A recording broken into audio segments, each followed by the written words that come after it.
Hey everyone, I am Kyle Whimsicast, and this is my Pokemon card collection.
Everyone, today we're going to be doing our yearly collection recap.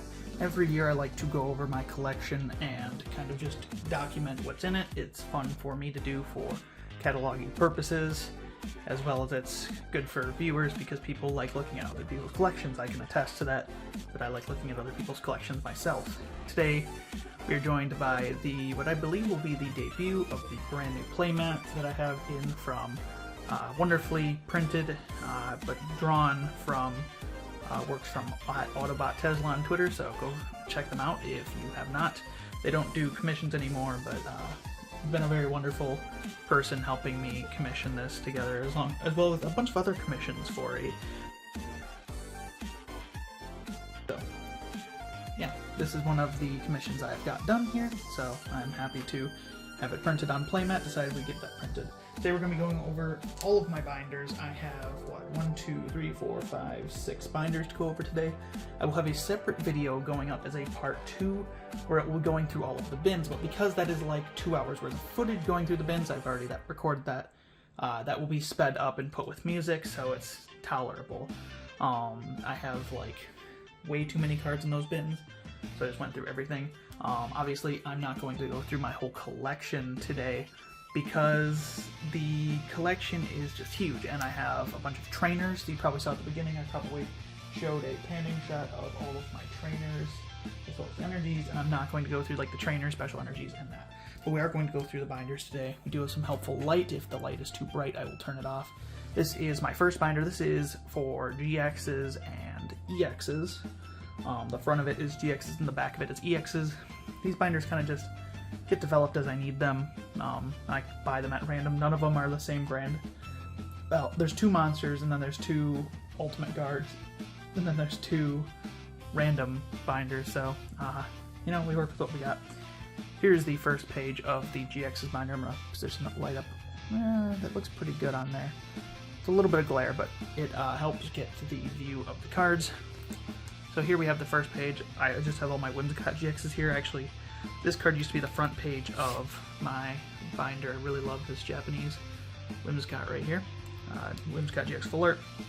Was ecstatic when he got a Full Art or a GX print in the first place, because it was almost unheard of. Now we have obviously Whimsicott V and V Star as well, which is great. But when these first came out, this is pretty great. I do have all 3 versions in Japanese, which is very cool. And yeah, that's about all I have to say about that. It did just get kicked out of my first page of my binder recently, though, because of a card that I got in yesterday as of recording, so that is why this video is finally being recorded, other than being November when I do these. Have the second and third page here. We can see we have some Salamence up top. I do like Salamence. The GX is not so much, but I do think this is cool because this calls back to the old EX art. It's a little hard to see it there, but we got some Vileplumes. I opened up a lot of Dream League, so I have a lot of Dream League guys in here. We got some Charizards that I'll probably sell when they're worth anything. Got some more Dream League and some Cosmic Eclipse here with Reshiram and Zekrom. One of my favorite... This one's not a good one to show because the sleeve has stuff written on it. I just use whatever for sleeves, so if the sleeves don't look great, sorry. One of my favorite GXs, Wonderful Illustration by Naoki Saito, and Reshiram and Zekrom are 2 of my favorite legendary Pokemon, so as well as N being one of my favorite characters. Lurantis is one of my favorite GXs as well, so he's put here. Just try to group things together with ones that fit until we get to the point. There's a lot of cards that were taken out of decks for this video, Sylveon as well. So you'll know when you'll run into those because it'll start getting extremely random in placement. Because for the purpose of this video, I do have a deck collection, but I took all of the cards out to display them. At the end of the video, I'll have the deck collection shown. So we have some Volcaronas right here, very cool. Gardevoir GX. Got some shiny Metagrosses. I just put them there because whatever. I don't care if they're shiny or not, to be honest. Have some Leafeons, 3 different ones in fact. Fun fact, I pulled like 11 of this Leafeon. I didn't even pull a Glaceon ever from Altruism, but I pulled like 11 Leafeon GXs, which was really weird. Some more Dream League right here, as well as a Rayquaza. Some Greninja I'm going to be putting together. I'm actually putting together the deck tonight, but it's not ready for the Greninja Meganium deck. Found these cheap Japanese copies of Greninja that are much cheaper than English, so I picked them up. Got some Drampa and Zoroark, some good stuff for 2017 and 2018 respectively. So a lot of this stuff will get used in decks eventually. Do have some Darkrai GXs. And Glycepod's also very good cards. Jirachi. This is my Jirachi I pulled from my box of Tag All-Stars. Was not very happy about pulling Jirachi as my card from Tag All-Stars, but it's an alright card. Some Banets, Espeon Deoxys. A whole page of like Day-Days here, as well as Kingdra. Quite like Kingdra. I will be building a deck with that soon as well. A lot of these GXs are going to get used in decks. I'm building a lot of Sun and Moon to Lost Thunder decks. Have some tag teams here, Mewtwo and Mew, and Moltres, Articuno and Zapdos. This English Mewtwo Mew I actually sold for 15 bucks and then shipped it out and got it back like a year and a half later, and we contacted the buyer and they had never received it, but they never responded and they didn't say they wanted it back, so I guess I have it now. Guzzlord is cool. Got some of these gold ones from the collection. Those will probably be sold once they're worth anything because I hate 2019. One of the worst formats probably ever. Some Picarams as well. Volcarona GX. I love Volcarona. One of my favorite Pokemon, as you could probably tell by the mat. Yeah, I love Volcarona. Some more Choreo GXs that are no longer in use. I used to use them a lot. Just some other full arts. Nothing too notable. Shoko will see a deck eventually for sure. Have some Zeraoras. You're starting to get some of the deck ones here at the end, like these are from decks, and this is from a deck, and get a lot of ones from decks that we're going to start to run into. Quite like Kartana. I used to own all the Kartanas, but not anymore. Blacephalon as well.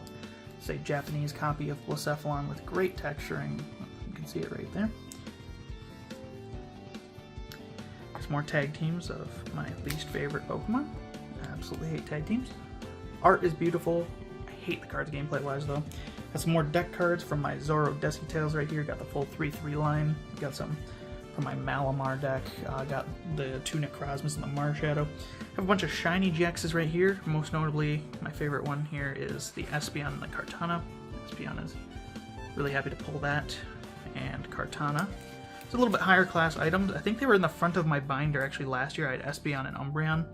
I don't feel as strongly as I did last year though, and I've gotten a few cards that I feel stronger about since then. Umbreon I actually sold back in, I believe, January, but then I opened up another Hidden Fates product and I pulled another Umbreon. So, well, I guess I'm bound to never be separated from this Umbreon. So, got some other ones here like Zygarde that'll eventually be cooked to use. This Turtonator's already in a deck, though I'm trying to get a non-shiny one for the deck because I'm not a big fan of that shiny, to be honest. Have a Xurkitree there. That's in a deck as well. I love Xurkitree. Some Buzzwoles and Lycanrocs from my Buzzrock Tails deck. Some random Guzzlords that will probably never be in a deck because that card's terrible. I don't know, maybe I'll make a meme deck out of it. This one right here is quite cool, the Solgaleo from my Gardevoir Swampert deck. And Agonadale's also quite a cool shiny Pokemon. Have some of my playables here from the decks. So we got like 6 Alolan Ninetales here, 4 of them are in Japanese. I've been buying a lot of Japanese cards whenever they're cheaper because for the sake of my thing, I want to complete my deck collection as cheap as possible. That's a tall task. Have a ton of Lele's here. On these pages alone, we have like 1 Celebrations. Have what? The 2 Japanese right here, 2 English right here, 2 English right here, 2 full art English right here. And this one's actually very interesting because it is a Japanese one, but it is non-holo. It's from a deck where you got non-holo GX in there, so that's very cool. Also got an Ultra Necrozma randomly up there from the Malamar deck. And we finish it off with 3 more Japanese Tapu Leles and 3 more Gardevoirs. That is the last of the GXs. We'll be moving on to the EXs now. And because they start at the back, we're actually going to start from the back. Open it like that. So here we have Black and White era EXs. We got some, I'm going to readjust the light here. We have a 2 Keldeos. I'll eventually be putting those into a deck for sure, and 2 Rayquazas as well. Those will definitely be put into a deck as well. Deoxys, Victinis, Reshiram, not so much. Reshiram's not that good. You probably won't see a deck ever. Maybe I'll make a rogue deck for like 2012, like a Reshiram Embor, but that's not a good deck. I promise it's going to be terrible. Got some Darkrai and Mewtwo's. Those will eventually be thrown in somewhere, whether it's 2014, 13, or 12. Got some Plasma stuff, as well as some Jirachi. Those are absolutely amazing cards. Jirachi is wonderful.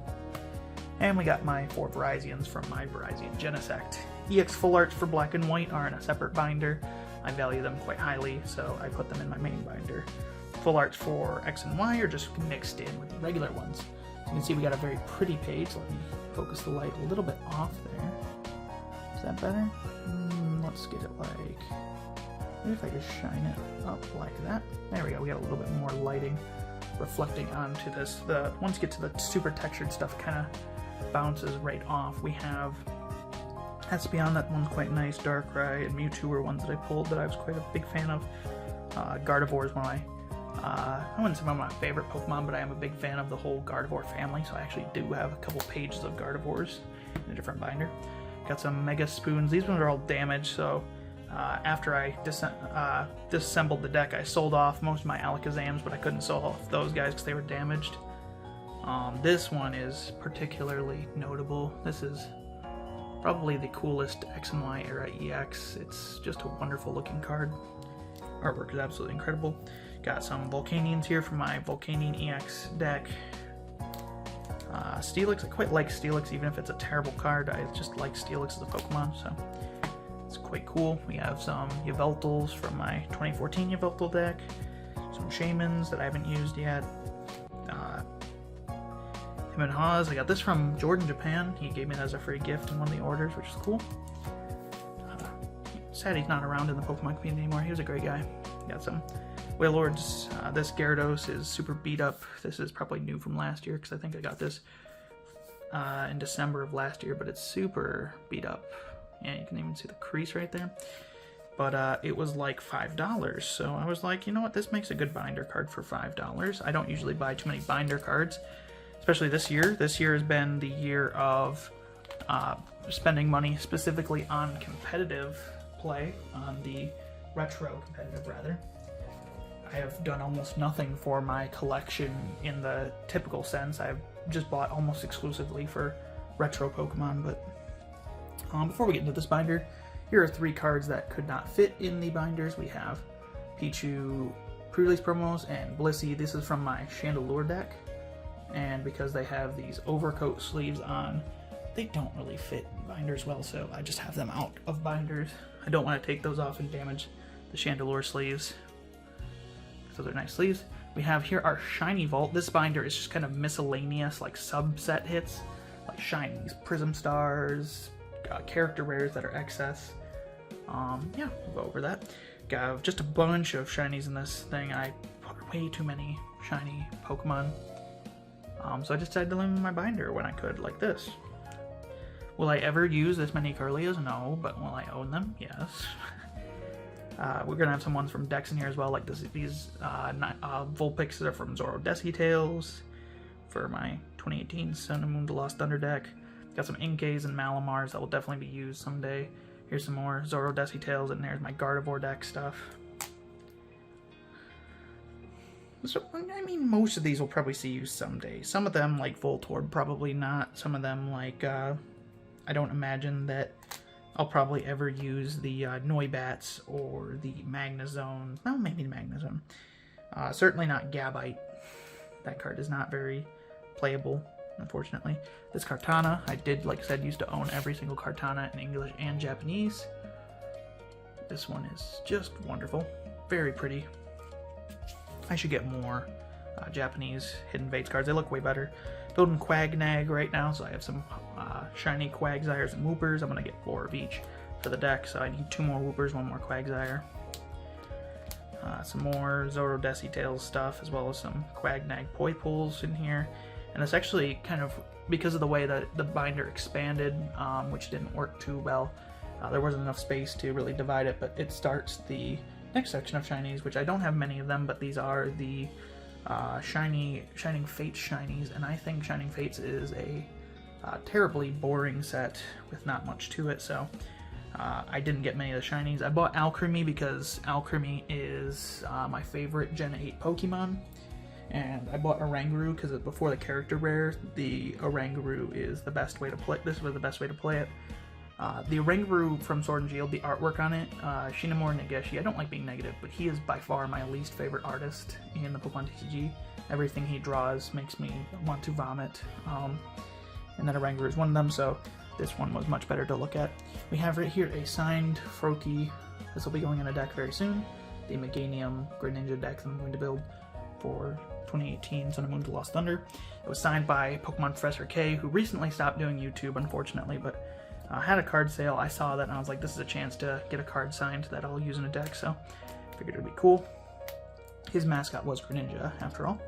Have some Hattereens right there, as well as Zigzagoon and Stonjourner. I used to use these Hattereens in a control deck. They were quite cool. Not anymore, unfortunately. Have some breaks. I hate breaks, but here's the ones I got. I'll eventually have some Greninja ones, but I don't have those right now because I do plan on building Greninja Break for 2016 sometime down the line. Here we have our first Radiants. I only have 3 Radiants total. One of them's in a different binder. These are very vibrant cards in Japanese, and in sad contrast to the Japanese cards, which are like totally discoed out, the English cards are sad and dull. Unfortunate. It's a Radiant Greninja, though. It's still a very playable card, so I'm happy to have it. Happy to.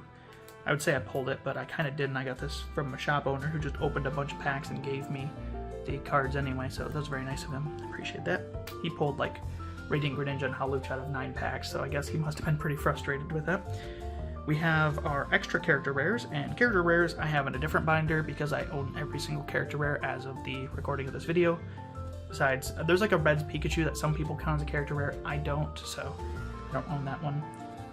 They are much better in Japanese, so I collect them exclusively in Japanese, not English.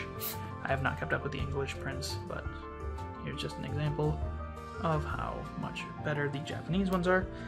Lana and Wishiwashi is one of my favorites. It's an S tier card for sure, though this one's also quite nice. I pulled 3 of that from my Dream League boxes, unfortunately. Otherwise it would have been a little easier to complete the set if I wouldn't have pulled so many dupes.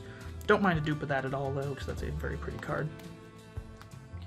Some more character rares here, some of the more modern, like VMAX Climax into, you know, our trainer gallery ones. Have a few extras as well, like this was, someone sent this to me and it was a mistake, so I got it for free. Got to keep it for free.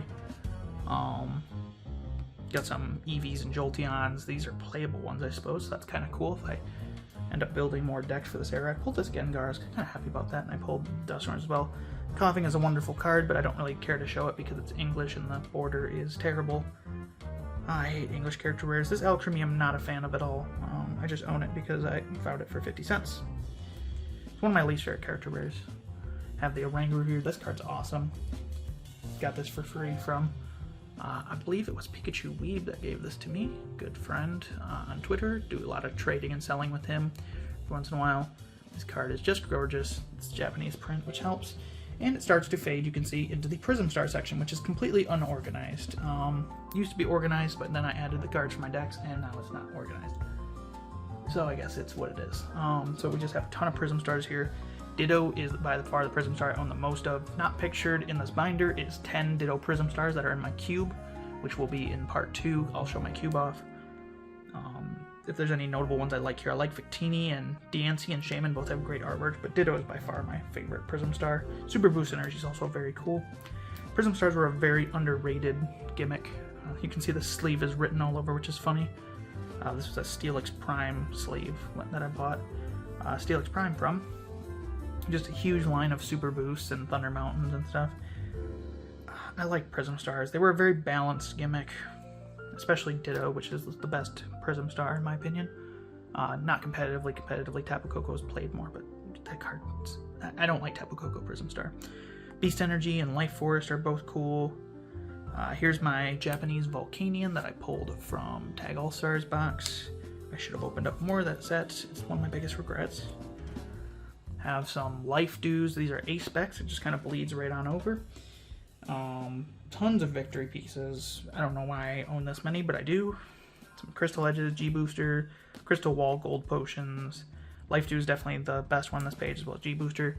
You're going to notice, sadly, that I don't own any Computer Search copies. I sold mine back in like 2016 for like 60 bucks when a regional was happening.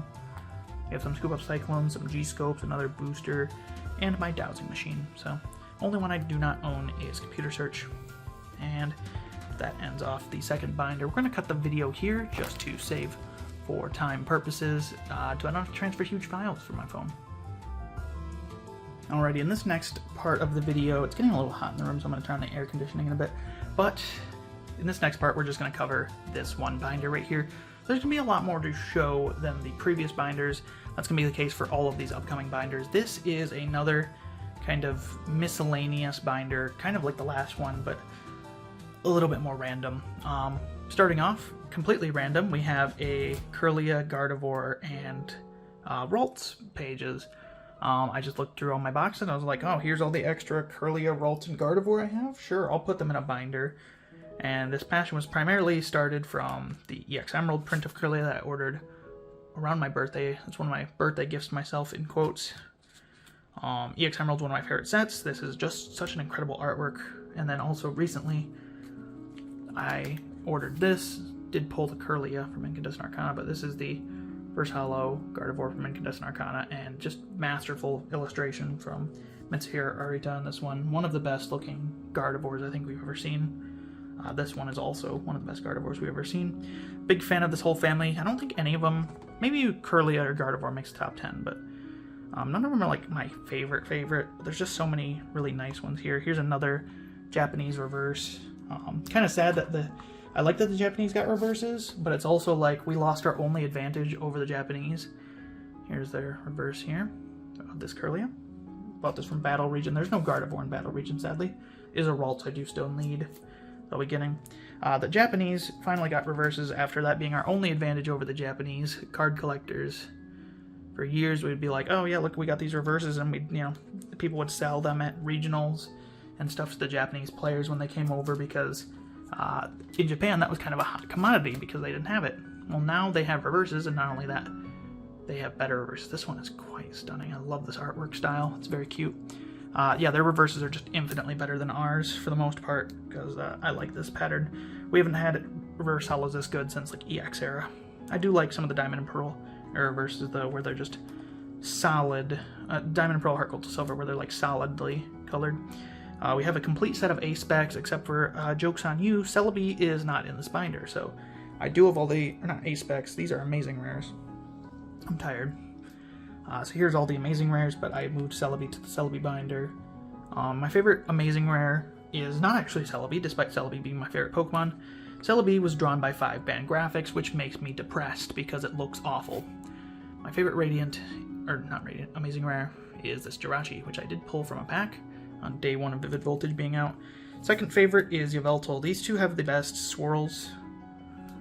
They're not drawn by the same artist, no. They have very similar swirls, so I was wondering if they're drawn by the same artist. Yeah, these guys have the best, like, color palette. Like, all the Amazing Rares have, like, a color palette. The 5-band graphics ones look terrible. Like, this is a 5-band graphics one. I hate this Rayquaza. It looks abominable, but I bought it to finish the set. But these two look great. Quite a big fan of both of those. We have, this is a Japanese one. This is a Korean one I actually pulled. This Korean. Doesn't want to come out of the binder. I'm not going to force it. Here's a Japanese. The texturing is a little bit better than the English one. As usual, Japanese win on everything. This Korean one right here is a little stinky. It's a little sad to pull. A Korean Zamazenta, which I consider the worst one out of the set. But, you know, you win some, you lose some. Sorry, buddy. We have pre-release promos next up in the binder. Some of my favorite ones up front. I got a full set of Cinchinos with the Make Do, and I've been working on eventually getting a set of these Jirachis from Team Up. Because if I'm building in any deck for the 2019 format, it's going to be a deck with Jirachi, because I do love that engine. Some other notable ones. I quite like the artwork on this Lele, though it is terrible. This Aegislash is, I guess, worth $20, so it probably won't be here next year, because I'm probably going to sell it at some point, since it's worth that much. Some Flaffy from Evolving Skies. These are actually in a deck of mine, but they're going to be taken out once the character rare comes over here, which will be in next Silver Tempest. So our Choreo is a quite nice artwork. Trying to think. This Pheromosa is quite cool. I usually just get these pre-release promos in TCG player orders when I need $5 shipping, and these are like $1. I'll pay $1 to get one of these for free shipping a lot of times. I like this Pyukumuku. It's worse art than the other Pyukumuku, but it's quite... I like the card. It's a funny card. Cresselia has beautiful art. Delcatty is quite nice. Here are my quad Malamars from my Malamar deck.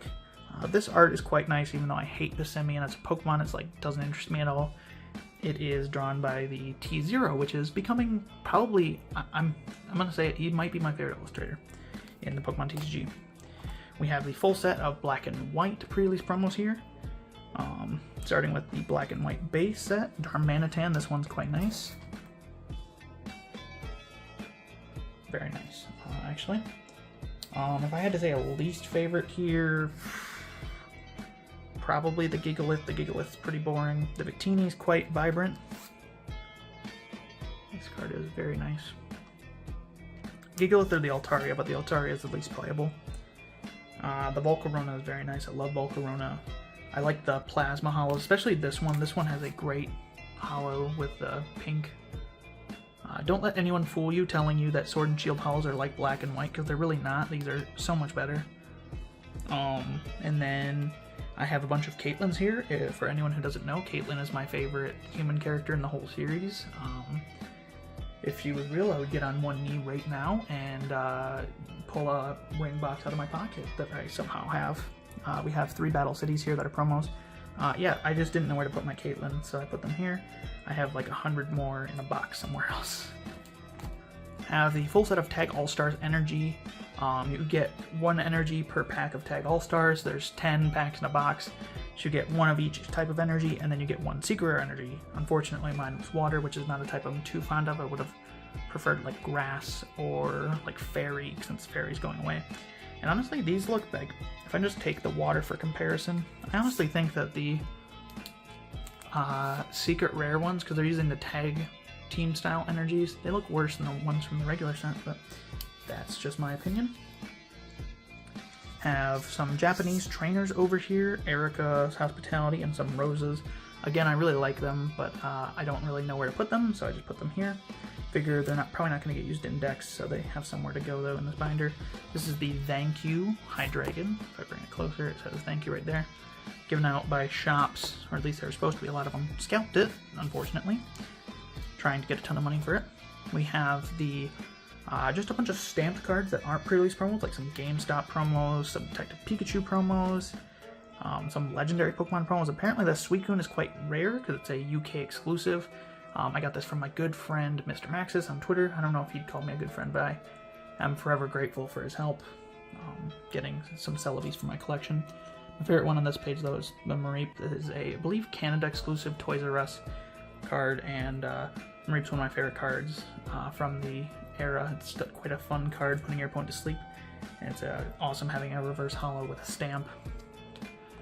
I also really like this Vulpix right here. I forgot I had that Vulpix. I should put that in a deck. It's a usable card.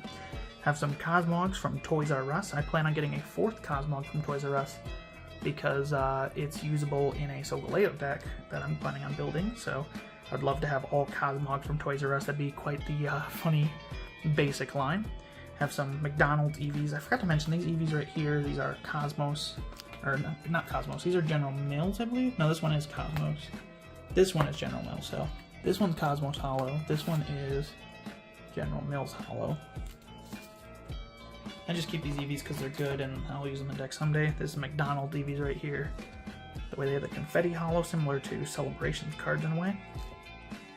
Favorite one on this page is either these guys or the Vulpix. Vulpix is becoming one of my favorite cards due to its use. In competitive games, we have Victini here, one of my favorite Sun and Moon era cards, art-wise. And I decided to get the Japanese box topper version of it. Chandelure, similarly, one of my favorite cards playability-wise from the Sun and Moon era. I have 4 of these. You'll see the rest of them, I believe, on the next page. Dusknoir, these were all box toppers. They come at when you buy a booster box of a Japanese set. I just ordered them. We have some Dragon Vault promos here. These are kind of hard to come by nowadays. I did get, I forget, I think it was Dredagon I found at a card store in a 50-cent bin. So that's the recent edition. It was either Dredagon or Latios. I always had Latios here. But I just add them when I see them because they're cool. You got these when you bought the 3-pack blister of Dragon Vault. You'd get one as your 3-pack blister promo. This is a random gift from a Japanese seller who I bought an order from. I don't think it's worth anything, but it's a cool holo where it's in a non-holo in the set and it has a stamp on it for when dragons returned. This card, though, is quite stunning. This is one I got recently. It's a little beat up and scratched, so forgive it. But this is the Victini from the Victini starter deck. Came out in 2011 in Japan. Found this for $1 in its condition, and it's sleeve playable, which is great. So I'm going to put it in a deck eventually. It's quite beautiful, though. Victini used to be one of my favorite Pokemon, too, so. Chandelure is quite nice. Quad Pikachus. I've had these full art Pikachus for a while. They're worth a lot of money now for some reason, but I'm not selling them. I quite like them. Maybe someday I'll trade them away, but I'm not selling them. The money's not worth it. Here we have some X and Y era random full arts. I quite like the Meloetta one. This Dark Rizzle's got sick artwork and the very nice Jirachi artwork. This card right here, this is part of, these were all generations right here besides the Magirna. This was part of that one, there was 2 different collections where there was just like 5 full arts in there. And like, the fact that this card is real, despite the way that it feels and looks like this, it feels so fake. I couldn't believe it. I sent it in to get verified because it looks fake. This card like looks unbelievably fake, and yet it's not. It's kind of weird. Yeah, we have some of these fellas right here. Mimikoni's Doduos. Here comes Team Rocket. These were secret rares in evolutions, and you'd get them just in random uncommon slots. I should really go get the 5th one in the set because I feel kind of weird owning 5 of the 6 but not having the 6th one. So maybe someday I will. I forget, is it like Surfing Pikachu or I forget what the 6th one is. I have a full page of these Pikachus right here from Celebrations. Celebrations is my favorite set of the entire Sword and Shield era. I'm a big fan of getting old competitive cards. Even if I haven't used many of them in decks, I have used some of them, and I'll eventually use others, like Mew EX will come in handy for sure down the line. These Pikachus are just super cheap, so they're really pretty. If I ever want to give my siblings a gift, they're all, middle school age or under, and they'd probably love these full art Pikachus because they're quite cool. Some random league promos on this page, some like first place ones. None of these are particularly playable. I don't know why they make like really weird unplayable league promos. They feel very random. I don't like them, honestly, because as a player who's going to League, I want a card that's playable so I can use it in a deck. Collectors are the kind of people who want these kind of cards that are just random Pokemon. The 5 Doublade fans out there are really into the Doublade of it. You have some Shining Pokemon. I only have 2 of those. I don't like them that much, and they're mostly not playable. Have some random General Mills and McDonald's promos over here. Notably though, right here we have the most overpowered Timber of all time. Yes, this is a fake card. No, I do not care. It is funny as hell that it has 6,000 HP and does 1,000 damage. Just saying, Palkia players, look out. You think your Pokédex safe? It's not. I have Timber right here, and he one-hit KOs everything and lives any attack. We have the full Eevee promo set right here. This is incredibly expensive nowadays. Not all these are in perfect condition. There's some mod plays in here, but most of them are lightly played. I believe the Vaporeon was mod play. Regardless, this collection is incredibly expensive to find these promos nowadays. The collection box itself is probably thousands more, so don't want to talk about that, but I did open it up back in the day. I'm glad I still have them because they are cool to own the full set. Sylveon is fugly though, because it's early XY era card with CG. Have some Japanese cards on this page that I just like Team Up Jirachi. Very wonderful card. Have Mew from Evolutions. Have Pichus. I'm a big fan of Pichu. Never starting a Pichu collection because there's Pichus out there that are unfathomably expensive. And then Golurk is one of my favorite Pokemon of all time. I do actually have a Golurk playmat. Right up here, you can kind of see the border of it right along here. It's Golurk playmat. Here is a hollow Golurk from Plasma Blast, or Megalocannon in Japan. Interesting fact about this Golurk, the Machamp, the Haxorus, the Houndoom, and the Reuniclus in the set, Reuniclus weirdly being the only one that didn't get a hollow out of that bunch, is that they are focused in the Elite Four members room of the respective Elite Four members that would own them, and the champion has the Haxorus. You don't see the characters in the frame, but I guess I'll show it up close. This Golurk you can see here is based in Chantal's room. Has a bunch of books flying all over the place, and the bookshelves in the background, and the eerie lamps with flames on them. Yeah, that's Chantal for sure. And this Charizard was a gift from a person I bought it from, so I just kept it. Why not? Maybe we were something someday, right? I don't like Charizard, but I can sell them for money, which is something. We get other cool cards. Some Flare Gears, again, completely random stuff. McDonald's promos, again. Some gold cards. One of the things I did this year was I massively downsized the amount of gold cards I had. I almost entirely got rid of probably about 90% of my gold cards because I just don't like them like I used to. Did keep the energies though. I kept one of each energy, I should say. I do like the energies, and I kept the frying pans. These are some ones that are in decks currently, but I'll probably sell eventually. I kept my Lily's Pokédolls because I love those. And then I pulled this Grass Energy that's Magma Basin, so these will probably find another home someday, and as will all the ones that are in decks right now. I believe that is the last page of this binder. That is. So we're going to make a cut. I'm going to spend some time in the air conditioning because it's like 90 degrees in this room now. I'll be back in a bit for the next clip. Next up, we are taking a look at the most boring binder in the collection. Yeah, we just looked at some kind of cool stuff, some kind of random stuff. This one is Vs, and eventually EXs when those come around. Here we have some Umbreon Vs, VMAXs, and Crobats, Orbeetles. Again, nothing too special in here. I don't have alternate arts in here. We'll see some full arts and some V-Unions. Guess while we're here, we do get to look at one of my favorite cards of all time for the Sword and Shield era. We have the Alcremie. This card has gorgeous texturing. I'll get the sleeve off, that way I can show it better.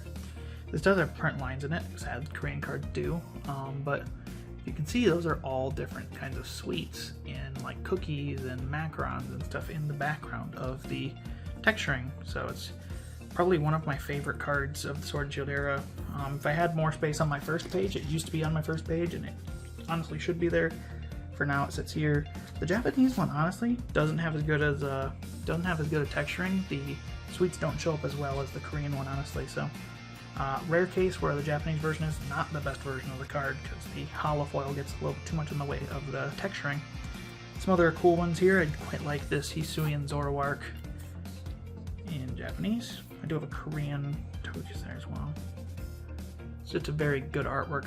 I like that some of the Vs they've made have good artwork, but then you get horrendously, hideously ugly Vs like Trevin V, and unfortunately Golurk was a sacrifice that had to be made, but he had a good alternate art, so I forgive them for giving him an alternate art. Mewmore is very nice artwork by Arita. Let's see here. Nothing too special on these pages in particular. Got our first V-Star. That's something, I suppose. The worst V-Star. I have a lot of VMAX Climax Vs that I got from a friend. I believe that was Pikachu Weeb, so shout out to Pikachu Weeb. He literally just threw them into an order for me, which was absolutely incredible because these will be very useful when I do build some Sword and Shield to Brilliant Stars format stuff. This Blaziken is very cool looking. That's notable. We got our first shiny V here. Shining Fates was a huge letdown, honestly. Not anywhere as good as Hidden Fates. The Vs they chose, most of them weren't even competitive, and the cards they chose for the main set, they even chose like the wrong Sobble and Scorbunny and Grookey. So like almost none of them made it into decks. Chose the wrong Cramorant too, like the wrong, even things like the wrong, what's that fish, the little Arracuda? Yeah. They could have chose a better Arracuda, but no, they chose the bad one, so no one got to use half the cards in decks, meaning the players stopped caring about the set. Take notes, Pokemon. People like when cards are playable and also rare. Here we have some, well, make some common versions, but also give them some rarities for the higher rarity players. Got some cool Vs here, some Celebrations ones. Ampharos is a Korean Ampharos, quite a big fan of that. I've considered sending it to a friend of mine, but I honestly just really like the card, so I don't know if I want to send it, but there's a guy I know on the internet who's a good Ampharos collector, so I used to have a bunch of Ampharos cards. I sold them to another Ampharos collector, funny enough. Here's a Sylveon. This one has great artwork.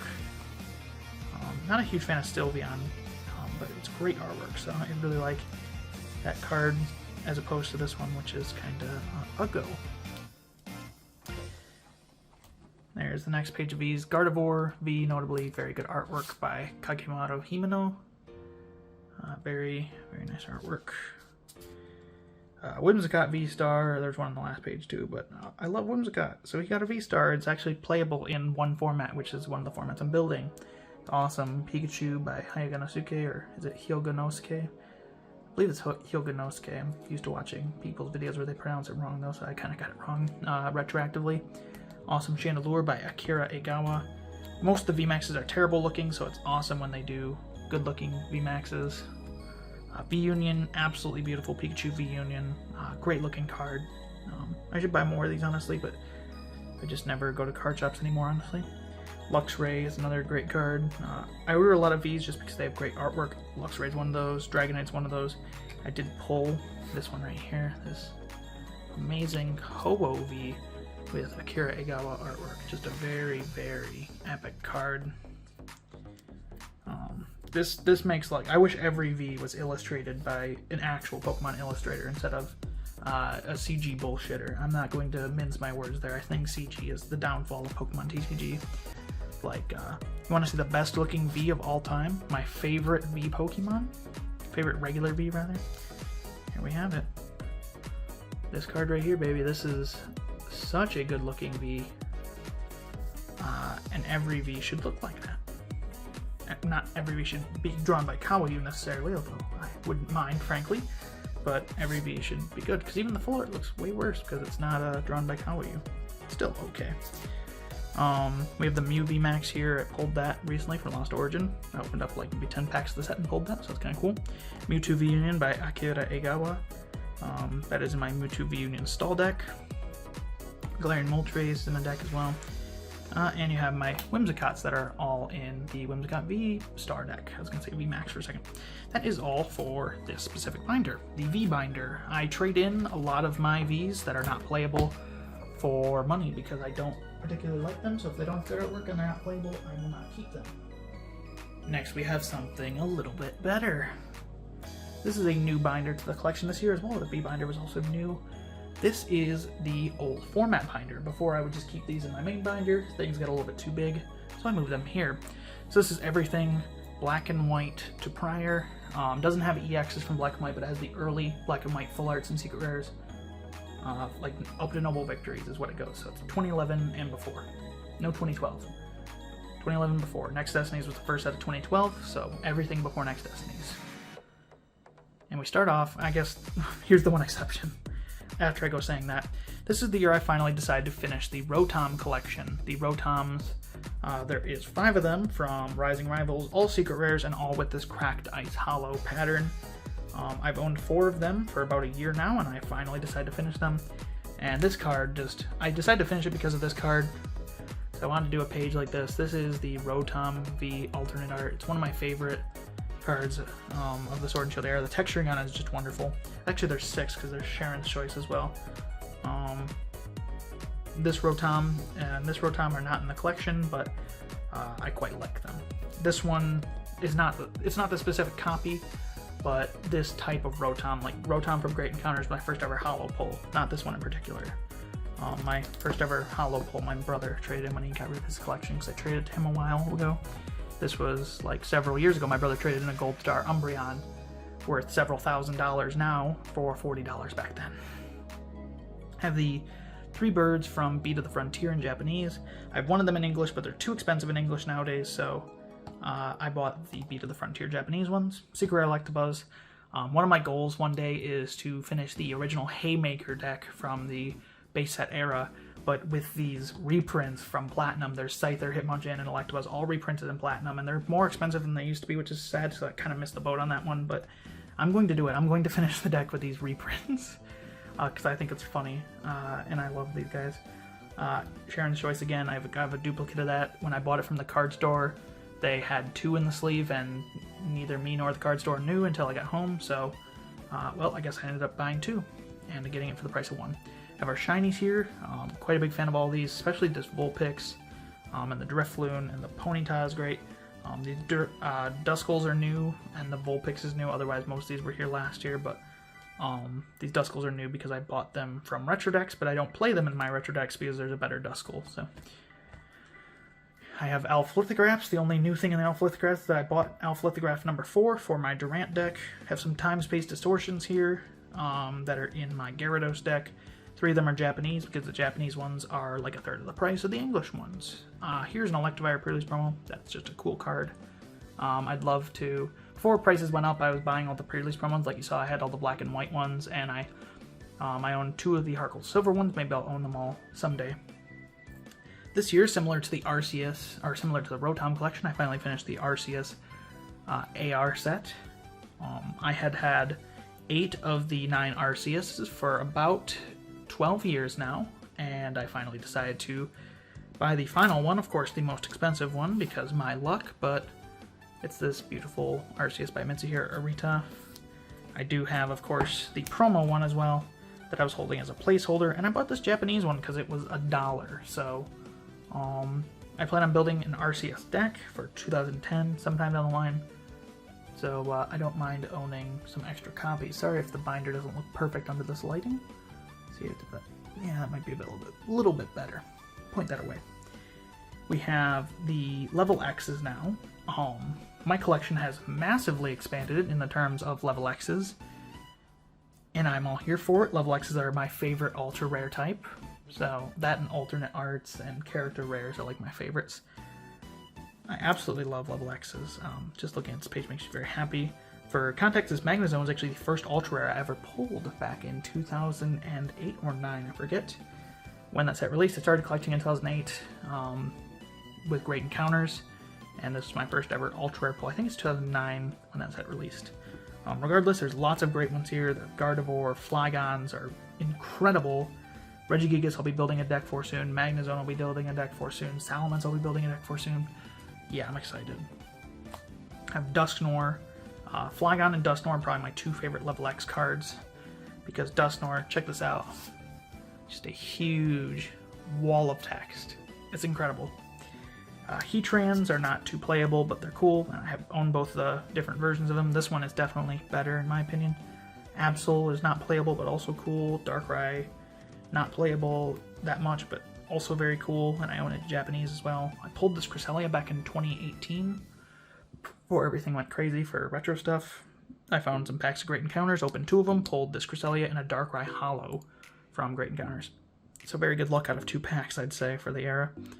I got some Honchkrow that's going to go in a 2008 deck eventually. This Gliscor will get used in a 2010 deck. Magmortar will get used in a 2008 deck. Lots of good level X's. And then we get to some of the ones that I'm using in decks as well when we go to this last page. These Regigigases will be used in decks eventually. Thanks for the trade, by the way, while I'm in this video. Shout out to Jeremy Evans helping me out with, I believe it's Jeremy Evans Sultan, my bad, helping me out with these Regigigases and the regular promo Regigigas in a trade.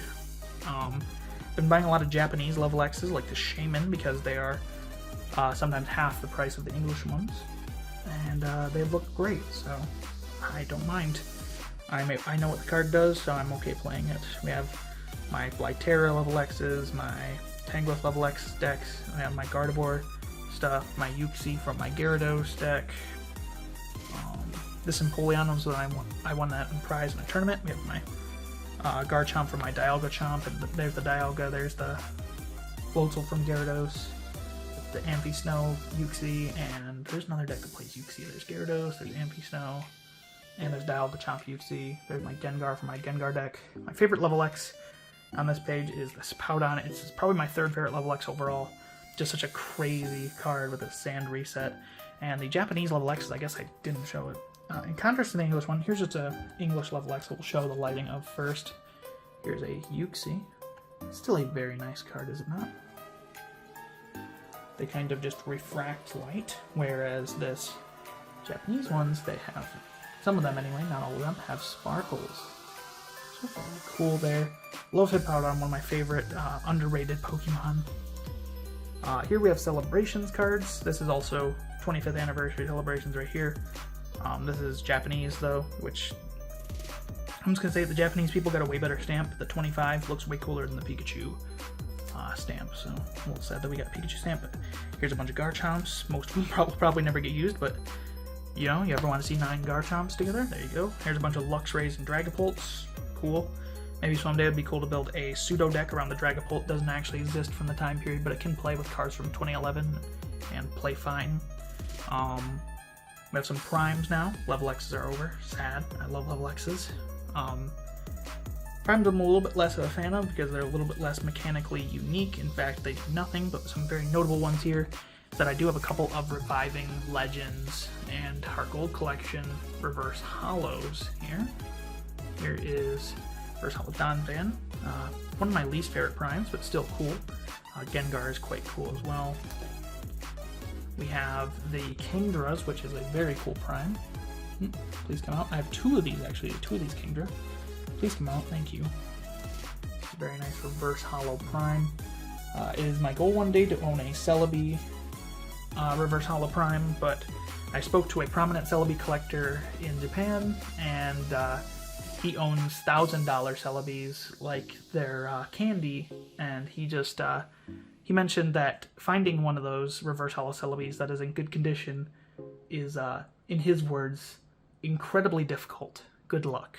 So maybe I won't ever own it. We got some primes that I have in decks here, like my Kingdra primes from my Kingdra Prime deck. We have some Electrodes from my Lake deck, and Typhlosion from my In Progress Reshiflosion deck. Steelixes from Steelix Prime, Donphans from Donphan Prime, which I did actually use the Celebration prints from that deck. Primarily because I don't like the deck. I played it and I was like, man, this deck is boring, so I'm not going to go get the cool Donphans for it. I'll just use the ones from Celebrations because I already have them, right? I have some EXs here. I don't have that many EXs. I sold off a lot of them back in the day, and I'm not working on any EX formats right now for building decks. I'll be working on 2008 soon, but EXs aren't really viable in that format, so for the most part anyway. My favorite one on this page, I suppose, I love Salamon's EXs. It's pretty cool. The Japanese ones are kind of neat. And these are dollar ones that I got for $1, so it's cool to pick one for $1. Why not? Have some Mew EXs from Celebrations and Gardevoir from Celebrations. Again, I don't discriminate about sleeves. If it stores a card, it will be in my binder. Have some Greninja Gold Stars, the Celebrations promo. They look really good, so figured I might as well buy them whenever I see them. And then I have the Umbreon, which I also bought. I was going to finish Celebration set at some point, but I'm missing Mew and I'm missing Charizard, so I'll probably never get around to it. Here we have some Black and White Era Floods. I have a lot of Landorus, because these two right here are too damaged to play in a sleeve, and I tried going cheap on Landorus and ordering damaged copies, and it didn't work out too well for me, so I was punished for that. Reshiram, very cool. I'll be putting that into my 2011 Reshiflosion deck. I'm working on the 2011 Heart Gold Silver to Noble Victories version right now, which is playing a different Reshiram full art that we'll see in a minute, but I still need 2 of these for the actual 2011 Worlds format version. These are both my Lake deck, the Corellian Tracheon. Here are the Reshirams that I'm playing in my Reshiflosion deck, as well as some Tornadus.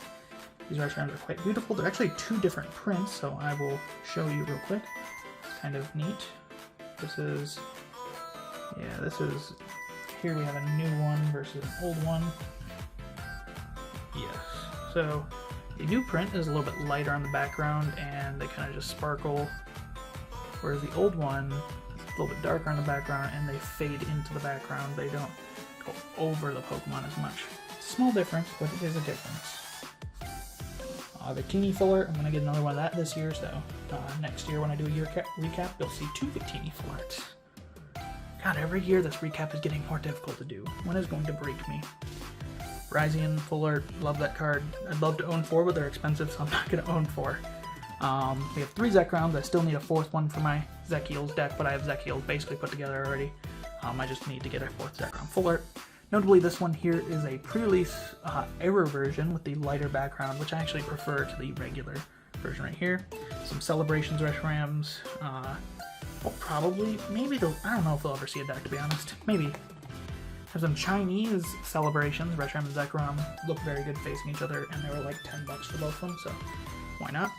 The Secret Rare Pikachu and Meowth, and then some Celebration Zekroms. Unlike the Reshiram, I can guarantee that these Zekroms will find a deck someday, because there's a lot of different decks that play Zekrom. Some other Celebrations, miscellaneous stuff here from the older eras. Some Ancient Mews. I got a second Ancient Mew this year because I wanted one in good condition, so I bought it off my friend. And then we have a page of Chinchows because I like Chinchou. That's all for this binder. On to the next one. Oh, I get to look at all these wonderful level X's once again. I love level X's. They are the best mechanic, both competitively and like aesthetically. Other than alternate arts and character rares, which just have incredible artwork, level X's are the best like aesthetically in my opinion. I love that they're in the card border, popping out, and I mean it's bad CG artwork for a lot of them, but they're very cool. Floatzel in particular is egregious CG artwork, so we don't talk about that one. We have 2 binders left to talk about today. Starting off, we have my main binder.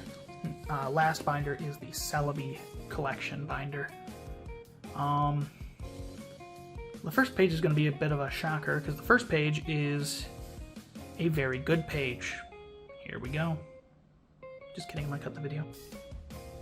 After cutting the video to make it a more reasonable size to send to my computer, I now have this binder ready to go. This is my primary binder. We're going to see the first page, which is going to be filled with a lot of really good cards. Like, not my all-time favorite cards, but I mean, all of these are probably my top 25 favorite cards, so yeah, here we go. There is the first page of my binder. It is quite a lot to take in at once because there is so much going on. None of it's really cohesive. But we're going to go over each individual card and why it's here, because this is very important to me. We have the gold Reshiram and Zekrom. They're a little hard to see from far away, but there they are up close. And I pulled 2 of this Zekrom when I was younger. I never pulled the Reshiram, but I bought the Reshiram a couple years ago. It's not in great shape, but I own it, and it looks great in a binder. You can't tell from the front that it's in bad shape, so... they're here. I love Reshiram and Zekrom, like I said. Not my favorite Pokemon of all time, but definitely up there for legendaries. And they're very cool. Gold cards, the first ever gold cards of their kind, where they're fully gold Pokemon.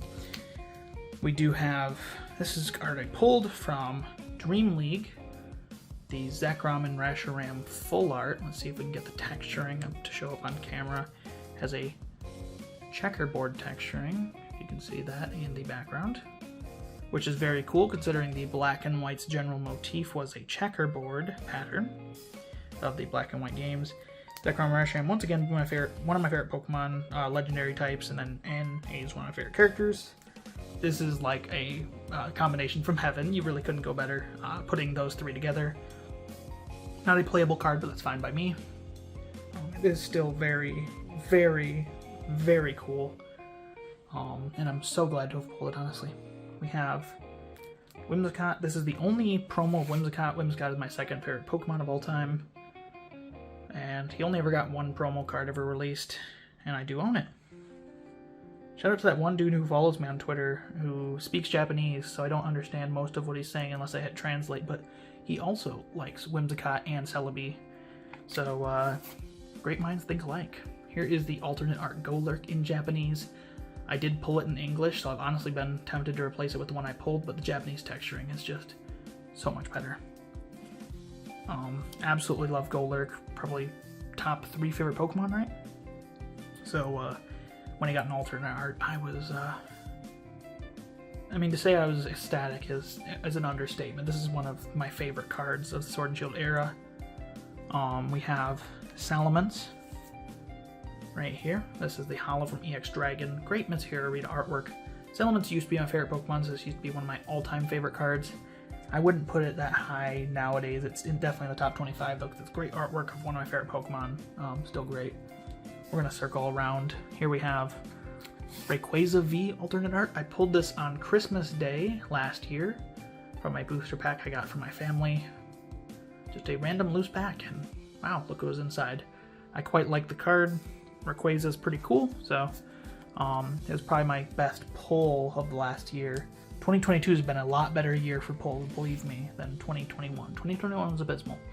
I have opened way less cards in 2022, but I've pulled way better cards. Like I've pulled Brilliant Stars, Charizard, I've pulled Golurk alternate art, I've pulled, what did I pull the other day? Serena full art, which is like a $300 card, so I sold that and bought all the other cards I need from Incandescent. Yeah, as I may have mentioned, I collect all the character rares. Here is the rarest character rare card, the box topper Clefairy character rare with Lily. It's not my all-time favorite character rare in terms of artwork, but I do absolutely love the card. And it's a very rare and expensive card. Fun story with this one, I ordered this back in like 2020, early 2020, and it went missing for like 7 months, and I was really worried because when I ordered it, it was $10. When I was like 5 months into that, it was now $60, but then it arrived safe and sound, and thank God it did, because now it's like $160, so I would not own the card today, and I would not have a full collection of character rares. This Latias Full Art, EX Full Art is just a EX Full Art I pulled back in the day. Nothing too special about it besides that, but I do quite like it, and I pulled it, and Latias is one of my favorite legendary Pokemon. This is a card that probably won't be on here next year. It's definitely lower on the page, but it's still very cool.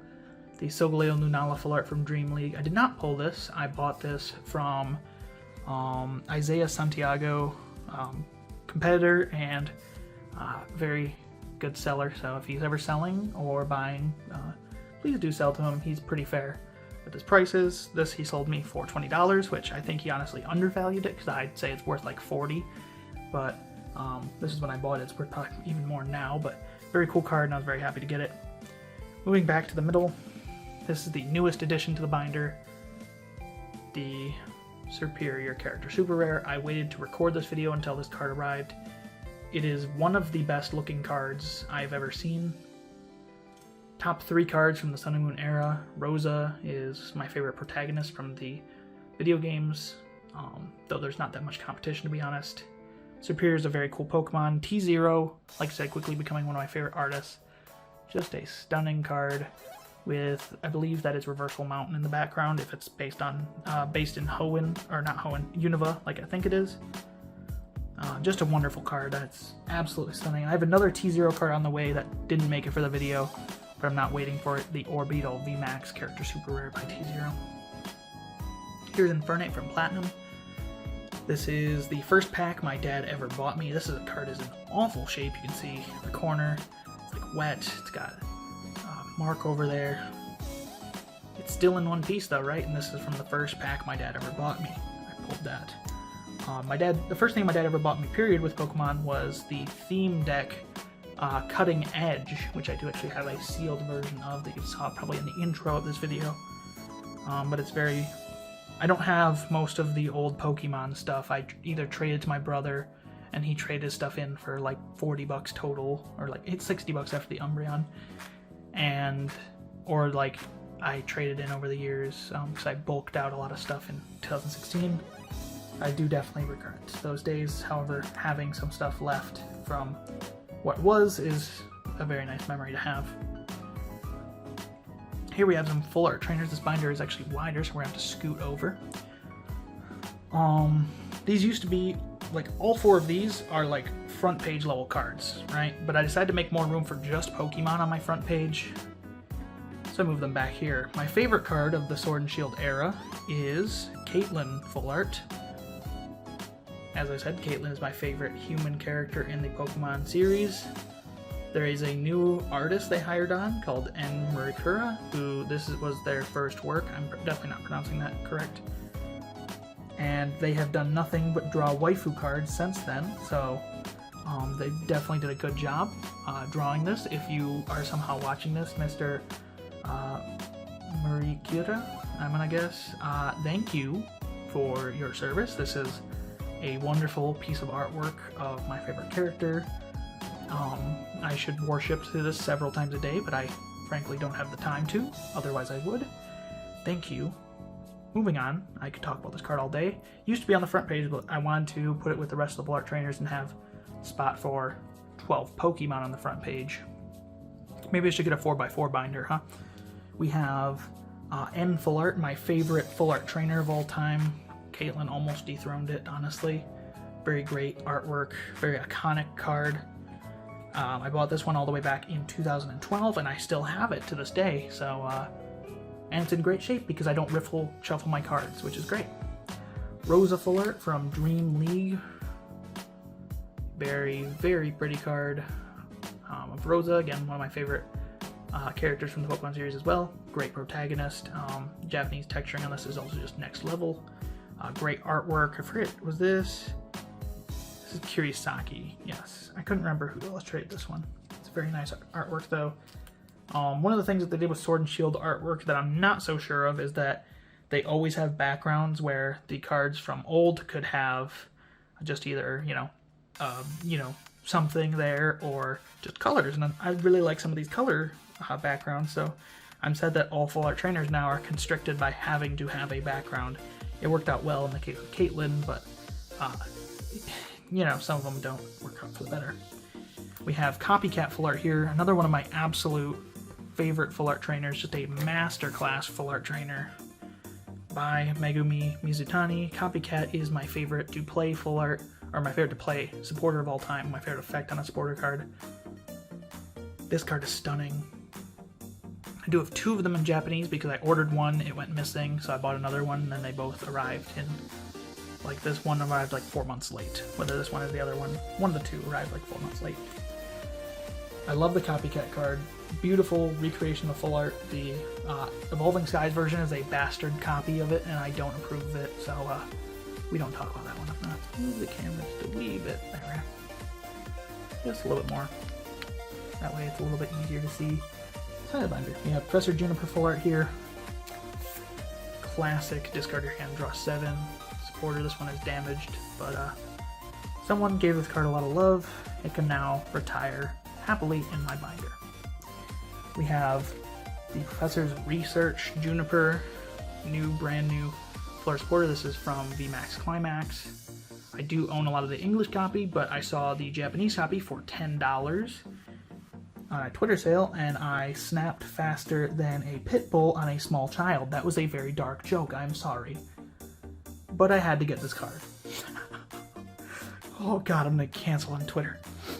We have Lana full art here. This is my regular Lana full art. I do like Lana as a character. Nothing too special about this specific full art. Let me show you something cool. So, I'm going to grab my slabs real quick. We won't be talking about most of the slabs because they're Celebi related until I get to the Celebi Binder. However, there is one very relevant slab right now, and that is my super offcut. It's terribly graded. The company doesn't do offcut grades, but I don't care. This Lana full art with no left border, essentially. There's like a very tiny amount. And it's cool that the fishing rod actually extends on the right border. It keeps going. Yeah, I quite like this card. It's very cool that I pulled this. Pulled it from a Dollar Tree pack of all things too. Just wouldn't expect it. So I wanted to get cased. Honestly, I might break it out someday so I can have it in like a one-touch case or even my binder again, because I don't care that much about the condition of it, nor that it's just very cool. Bianca full art, one of the original black and white era full arts. This is a very wonderful art by Megumi Izutani, same person who did Copycat. The texturing is kind of whatever, but the card is very pretty. Another very pretty one, I bought this when it was $20 in a sale because I couldn't help myself. Love Japanese full arts. Is this Mina full art? Let's get the full texturing here. This card has like paintbrush strokes in the texturing. See that? It's like paintbrush strokes because the character's a painter. It's not my favorite full art background or art-wise, doesn't really do anything for me, particularly in that department, but the texturing is fantastic. Have Iris full art here. Very colorful card. Texturing kind of whatever, but it's very colorful. I'm not a huge fan of Iris, but she's a cool character. Marnie's Pride here, which is from Brilliant Stars. I won this in a giveaway. That's very cool. Elisa's Sparkle, another one of my favorite characters from the Pokemon universe. Very cool role in Black and White 1 and also the Black and White manga. A little disappointed they didn't use her Black and White 2 design for the full art trainer and Elisa Sparkle in general, but it's a cool card. I had to order it regardless. I paid way too much for it though because I paid for the release. Here's an English Rosa. I got these roses both when they were like $20 instead of like the $120 they are now. Thank God I got them when I did. Marnie, Promo, Hex Maniac. Some of these are just ones I use in decks too, like Elm's Lecture. Very pretty card though. Elm's Lecture is... this is just a really good full art trainer. And then Hex Maniac as well. Very creepy full art trainer. We have Welder, Mars. I'm not going to bring them up close, particularly another Marnie. That one's just whatever. Underground Expedition though is very nice. Beautiful Kagemaru Himeno art. Kagemaru has drawn every single Underground Expedition card that we've ever gotten. It's one of my favorite supporters, even if it's not very playable in almost any format except for 2004, but I love that they reprinted it. I love that I got a full art. I am blessed, frankly. Jasmine full art's a very nice one. Very nice artwork and background. Again, I like that they can just do solid color or just colored backgrounds with like kind of opaque, like whatever. We have Lily's Full Force here. I pulled this from a 3-pack blister. Cosmic Eclipse is in Dream League, and I'd love to have pulled it from Dream League, but I can't say that I did, but it's still very pretty. I do much love that card. Honestly, I should put it on this page because it shows first, but whatever. Sharon full art, the OG dude full art supporter. Sharon is one of my favorite characters from Black and White, so I figured he deserved a good spot. Pokekid as well. Very pretty full art supporter with all the hearts in the background. A very cute card. I pulled it from Shining Fates out of like, I opened like 16 packs of the set and I pulled that and I was like, wow, I actually pulled a card I wanted. That's crazy. Because 2020 and 2021 were blights on my pull history. We don't talk about those years. Pulling Pokekid, which was a card I actually wanted. I wanted like Skyla, Pokekid, and then there was, well, there was Dragapult, but that was taken out of the set. That was another card I wanted to pull. Pokekid was cool, out of so few packs too. Have some less cooler fuller trainers. So some really cool ones like Jesse James, very cool. This one's pretty. This is another Tag All-Stars one that we didn't get in English, which depresses me greatly.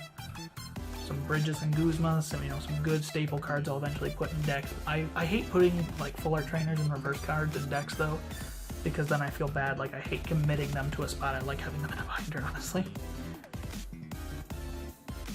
Nothing too special here. Bastard Copycat. I did pull this Pokemon Ranger, which is cool. I don't like this Copycat in particular though. It's much worse than the other one. Sonosuke Sakuma isn't even a bad artist. He's very his cards are either like, okay, that's kind of cool, or meh. Like, there's no in between. Lots of handiworks, probably more than I'll ever need. I do have a 4th Sycamore, it's just not on this page. Sycamore is another very nice full art trainer. It's a very pretty orange background. I like that. It's quite nice. Let's go on to the next page. Have Lysander full arts. One of these I pulled. I don't know which one it is. Could not tell you. One of these was pulled by me. Lysander full art is one of the best full art trainers. Ken Sugimori's only done a couple of full art trainers, but he doesn't miss at all. He never misses. He also did this one right here. Another Juniper right here. Again, Juniper's excellent card. This one is not damaged as badly. It is heavily played. Roseanne's backup. I got this in a trade. It's not a very playable card per se, but I was very happy Roseanne got a card this year because Roseanne's Research is one of my favorite supporter cards of all time. And while this is nowhere near as good, it is still cool. I pulled Cafe Master. I don't quite like him at all. We don't talk about that. Got Lily full art here. I do not own the Ultra Prism Lily full art. One of my biggest regrets is not buying it when it was $20. I thought that was too expensive, so I didn't buy it because this one was $7 at the time. So I bought a lot of these. So I do enjoy these greatly. I really wish I would have bought the other one too. These are still wonderful full art trainers though. Oaks are also very good. These are like $1, folks. Pick these up. Like, I have like 8 of them for a reason. They're very cool. Pick them up. I have like actually 9. We have an English Mina, a little bit less cool than the Japanese one. Agatha, I despise this card. Hop is a cool artwork, even if he's a whatever character. Janine's also got a really cool artwork. Olivia, I don't know. I pulled it, it's cool, but I'm not that excited about the card. The background doesn't really do anything, and Olivia doesn't really do anything. Wally is a card that I hate in Expanded, but is a very pretty card. We have Clay here, my goat. Sadly, we did not get this in English. It's such a cool card. Look at my van. Clay is such a fun card to play. Just a ridiculously hilarious card. I love Clay. What an absolute like goober card. You just mill your own deck and grab all the items. It's hilarious. It's actually good in a lot of Expanded decks that I play. Mainly like Dunsparce Mill uses it, if you saw my video on that. I am forever depressed we did not get this in English because it's a great full art supporter. Clay is an absolute king of a character. I do have a Japanese bird keeper here. I don't like bird keeper much though. I just bought it because it's $4 at the local card store. Getsis full art. You know, Pope, if you're watching this, here is your Getsis that you can look at in high definition. If she's not watching this, then I wasted 10 seconds of everyone else's time, but I think Getsis is quite cool. I quite like that full art by Kanako Eo. Very nice card. Have 2 more N's and the less good N. Still alright though. 2 more Oaks. I like this Ingo Emmet quite a bit. Teammates is another one of my favorite full art trainers of all time. I was actually looking back on an old video I made in 2017 of my favorite cards of all time, and Teammates was like number 3. Which was kind of crazy to think about because I wouldn't even rank it in the top 25 now, though it is still awesome. N was number 2 in that countdown. Bridget was also like number 6 or something like that. So, small world back then. I did not have as many cards as I do nowadays. I do own a full playset of 4 Bridget. I have never seen a deck play 4 Bridget before. I'm sure it exists though. 2 Stevens, one of which I got from Isaiah Santiago. So once again, thank you to Isaiah Santiago for selling me that. 2 more Guzmas as well. I have a full playset of that. The original Skyla full art. It's an okay card. It's okay. I like it. Copycat, once again, is a gorgeous card. We're gonna make a cut in the camera real quick. Gotta keep those sizes nice and small for my transfer. I pulled this loose mean. I'm quite a big fan of it. It's crazy looking, and it's everything I wanted from it. I bought this Green's Exploration for 20 bucks before it exploded in price. Literally like a month later, it was 4 times the price, so I'm glad I got it when I did. This Roxy is another one of the Tag All-Stars full arts that we did not get. It's another one of my favorites. My favorite Tag All-Stars full art is the Erica's Hospitality that we did not get, that I do not own because it is an almost $1,000 card in Japanese. I really wish it came over here in English so I could own it. There's also, Clay, Roxy are both really good. There's a Will one that's really good. There's Beloved Rice Man that's very good. The Hapu that I showed you. The Hapu's not that exciting though, honestly. There's like one other one that was really good. Sightseer, that was the one that was also really good. Sonia's a cool looking card. I bought that at Christmas time last year. It's just a really nice looking card, so I figured why not? It can go in a binder. Cynthia, I pulled that one. That's cool. Cynthia's a fun draw supporter. And I pulled it, so that's cool. And Gardenia. Shout out to RuneGate if he's watching. There is my Gardenia full art. So next we have some black and white secret rares on this page. Particularly notable is that this incredibly expensive Gardevoir, which is obscenely expensive nowadays. It's the only one out of any of these that I pulled. My friend Blake pulled this Reuniclus and he sold it to me. My friend Tyler pulled this Hydreigon and he traded it to me. And the other ones here are bought. My favorite one of these is probably Dusknoir or Reuniclus, but this Gardevoir is a pretty penny. I will never sell it because I pulled it myself and it is incredibly rare. So I can't justify ever selling it, but I do. It's kind of cool. Yeah, I like it. It's okay. Golurk is obviously one of my favorite Pokemon. They didn't do him too well in the artwork, but Shiny Golurk is my favorite Shiny Pokemon of all time, so there's something to be said there. Hopefully we get a Shiny Golurk card sometime soon with really nice artwork. I love that. We have Ryzian and Genesect, not Ryzian, just Genesect, sorry. Baited you. If we can get him out of here, please. Thank you. It's in my 2014 World's Rising Genesect deck. This card is absolutely stunning. One of, if not my favorite EX full art, definitely probably top 3 from Black and White era. I can't think of any ones that top it, but we'll probably see one in this binder. Maybe we won't. This Rayquaza is definitely top 3 too. This one's damaged though, so let's find one that's not damaged. Here's one that's not damaged. It's still sleeve playable, it is damaged. Yeah, this is a very, very cool card. Registeel is also very, very pretty card. I haven't bought like any EX full arts though. That was a huge goal of mine last year, was to finish all the EX full arts. I've bought one this year, which was a second Rayquaza. That's it. Feel a little bad because I've completely lost sight of that goal.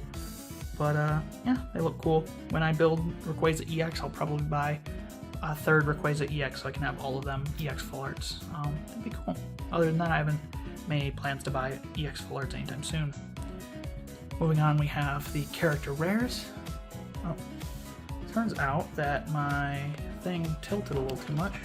That's probably been on camera for a while, hasn't it? Whoops, sorry about that. You can see the camera stand. It's just gonna stay on camera, I suppose. I can't get rid of it.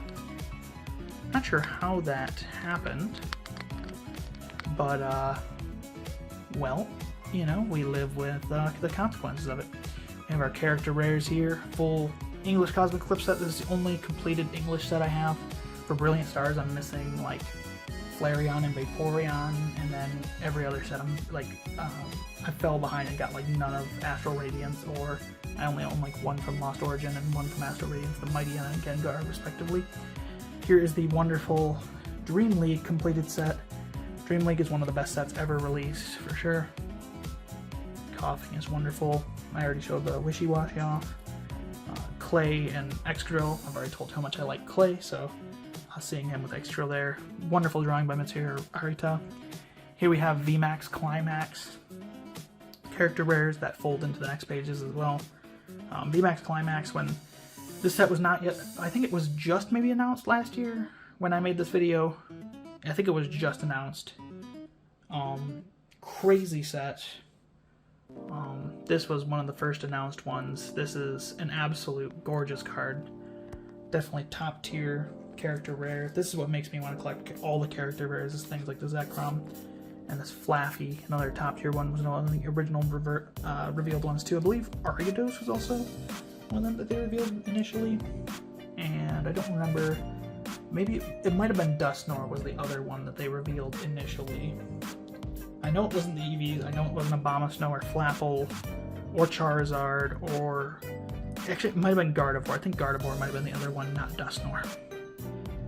I don't like this one or this one. And this one makes me upset because I like the Malamar. The Malamar looks very cool. This Dedenne should have been Whimsicott from Vivid Voltage though. They made a new Dedenne specifically for the set. It is a garbage card that has no playability. And while this character rare is very pretty, it could have been a Whimsicott character rare of one of my favorite cards of all time, Whimsicott from Vivid Voltage, and I would have been a lot happier. Oh, we don't talk about that. We don't talk about how they skipped Whimsicott. We don't talk about how they skipped Hydreigon for another printing of the same Obscure. This is like the 7th Obstruct Obstagoon print they have. They went way too hard. And this is like the fifth like Frostmoth with I forget, Rain Dance, whatever it's called, that has I forget if there's any others on this page that are like ones that they printed into oblivion. It's mainly Obstagoon, that's my issue though, and the Dedenne. But other than that, negativity aside, character rares are great because you get cards like these, and you get cards like this, and you get cards like this, and that's wonderful. Please give Whimsicott a character rare next time they come around. We have more character rares here. My favorite character rare of all time came in VMAX Climax. VMAX Climax goes up to the end of this row, and then it moves on. This T0 Dredigan character rare is absolutely stunning with Ace Trainer. The Ace Trainers from Black and White is one of the best NPC designs that they had. Both the male and the female are just, the male is like super cocky, and the female is like super like prideful. Just very in-character designs. The next 6 character rares are from Battle Region. The Hoot Hoot is quite nice, as is the Roserade. One's getting turned up to Runegate, and with Gardenia. And then the Chandelure with Chantel. I love my Gen 5 characters, so I'm obviously a big fan of that one. This is probably my favorite one from the set, but this is probably second place. Third, fourth, fifth, and sixth. This one is really disappointing because I like mine, I like Weirder, but this card does nothing interesting. Then we have Dark Phantasma, these 2 and these 4. Dark Phantasma, and Incandescent Arcana both are very underwhelming, honestly, for character rares. It's been a little hard to complete them. Dark Phantasma especially. I like Spiritomb. Spiritomb is great. None of these other ones though, like they're fine. Like the Gengar and the Pikachu, they're both really cool. This is nice Koki Saito artwork. They're not really ones that I would go out of my way to get though if I wasn't buying all the character rares. Spiritomb is very cool, and I absolutely did.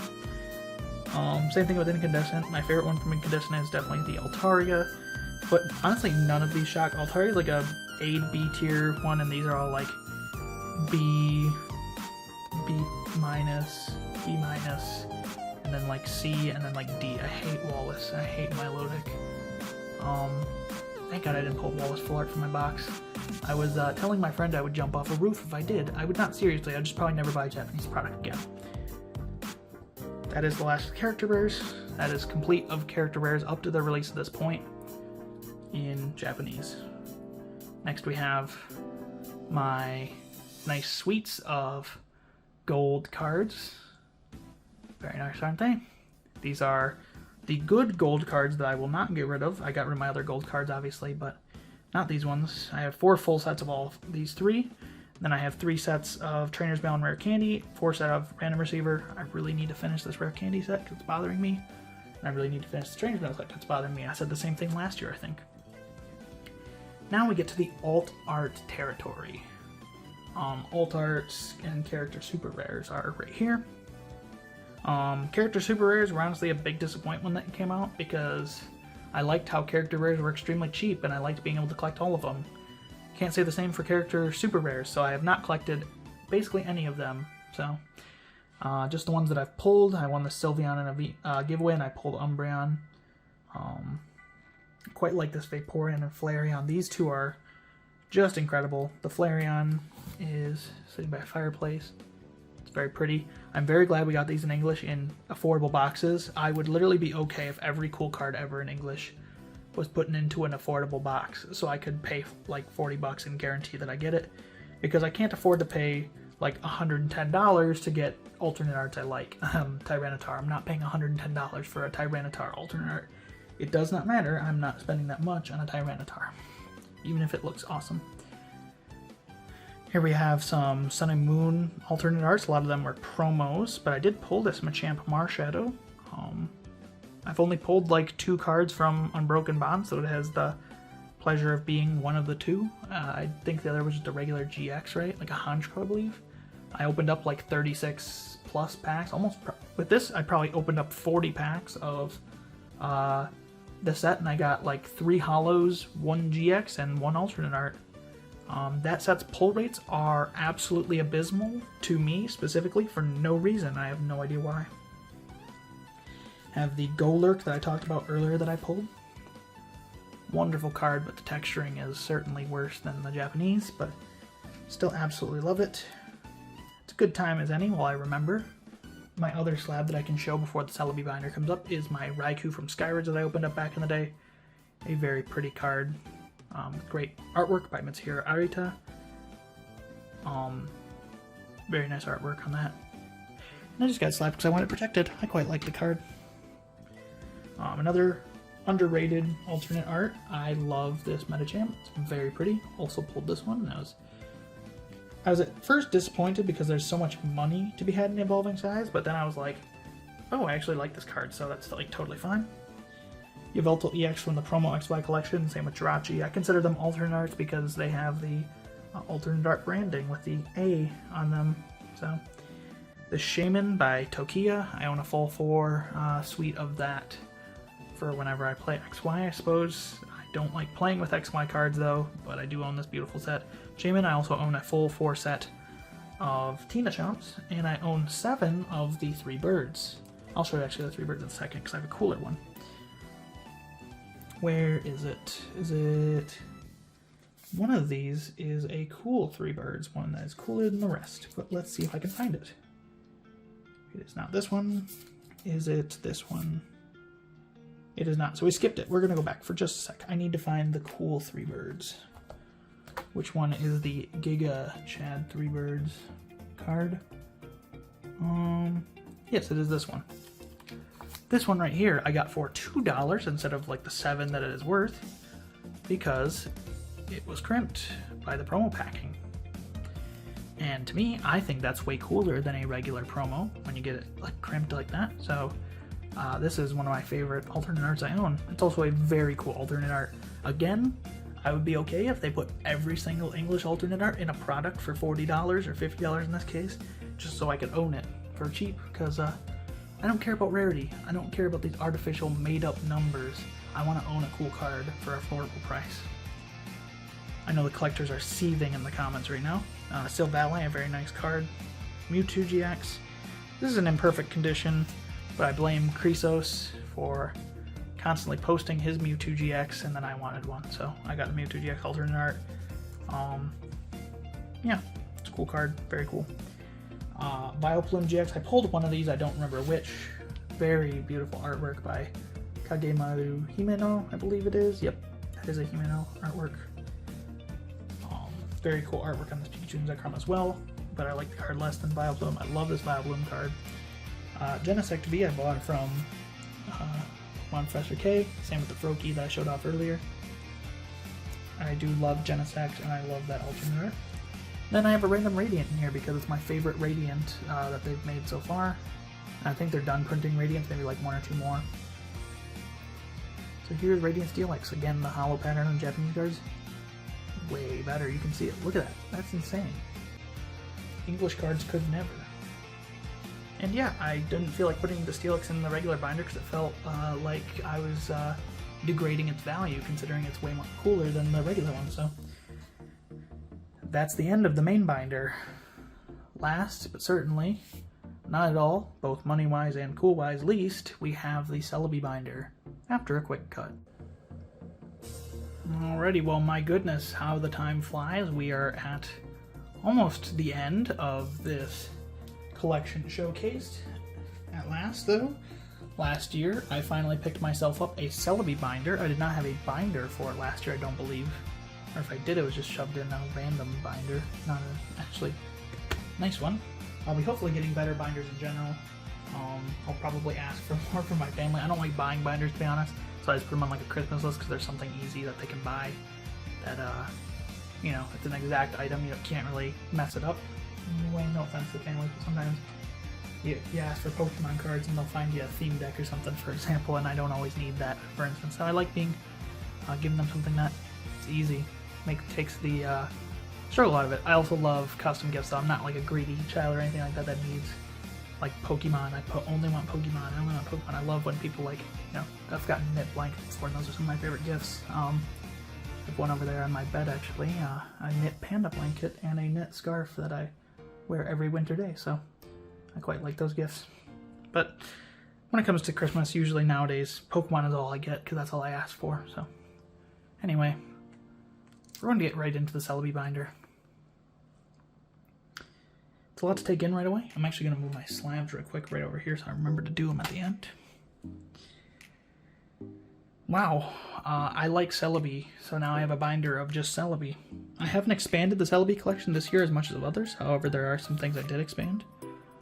I did have this last year. This is the best card besides Caitlyn of the Sword and Shield era. This, again, T0, one of my favorite, probably my favorite artist nowadays, doing this incredible Celebi V alternate art. Just absolutely terrific card. It's incredible. There's something stuck in there. It's in a sleeve, it's fine. Just kicking up dust in there, which bothers me. Here, 1 second. We're going to do a little DIY. Ooh, get my finger in there. I can't get it out. You know what? Just push it in. I can't be bothered to get rid of it right now while I'm working on camera, and I don't want to destroy the binder.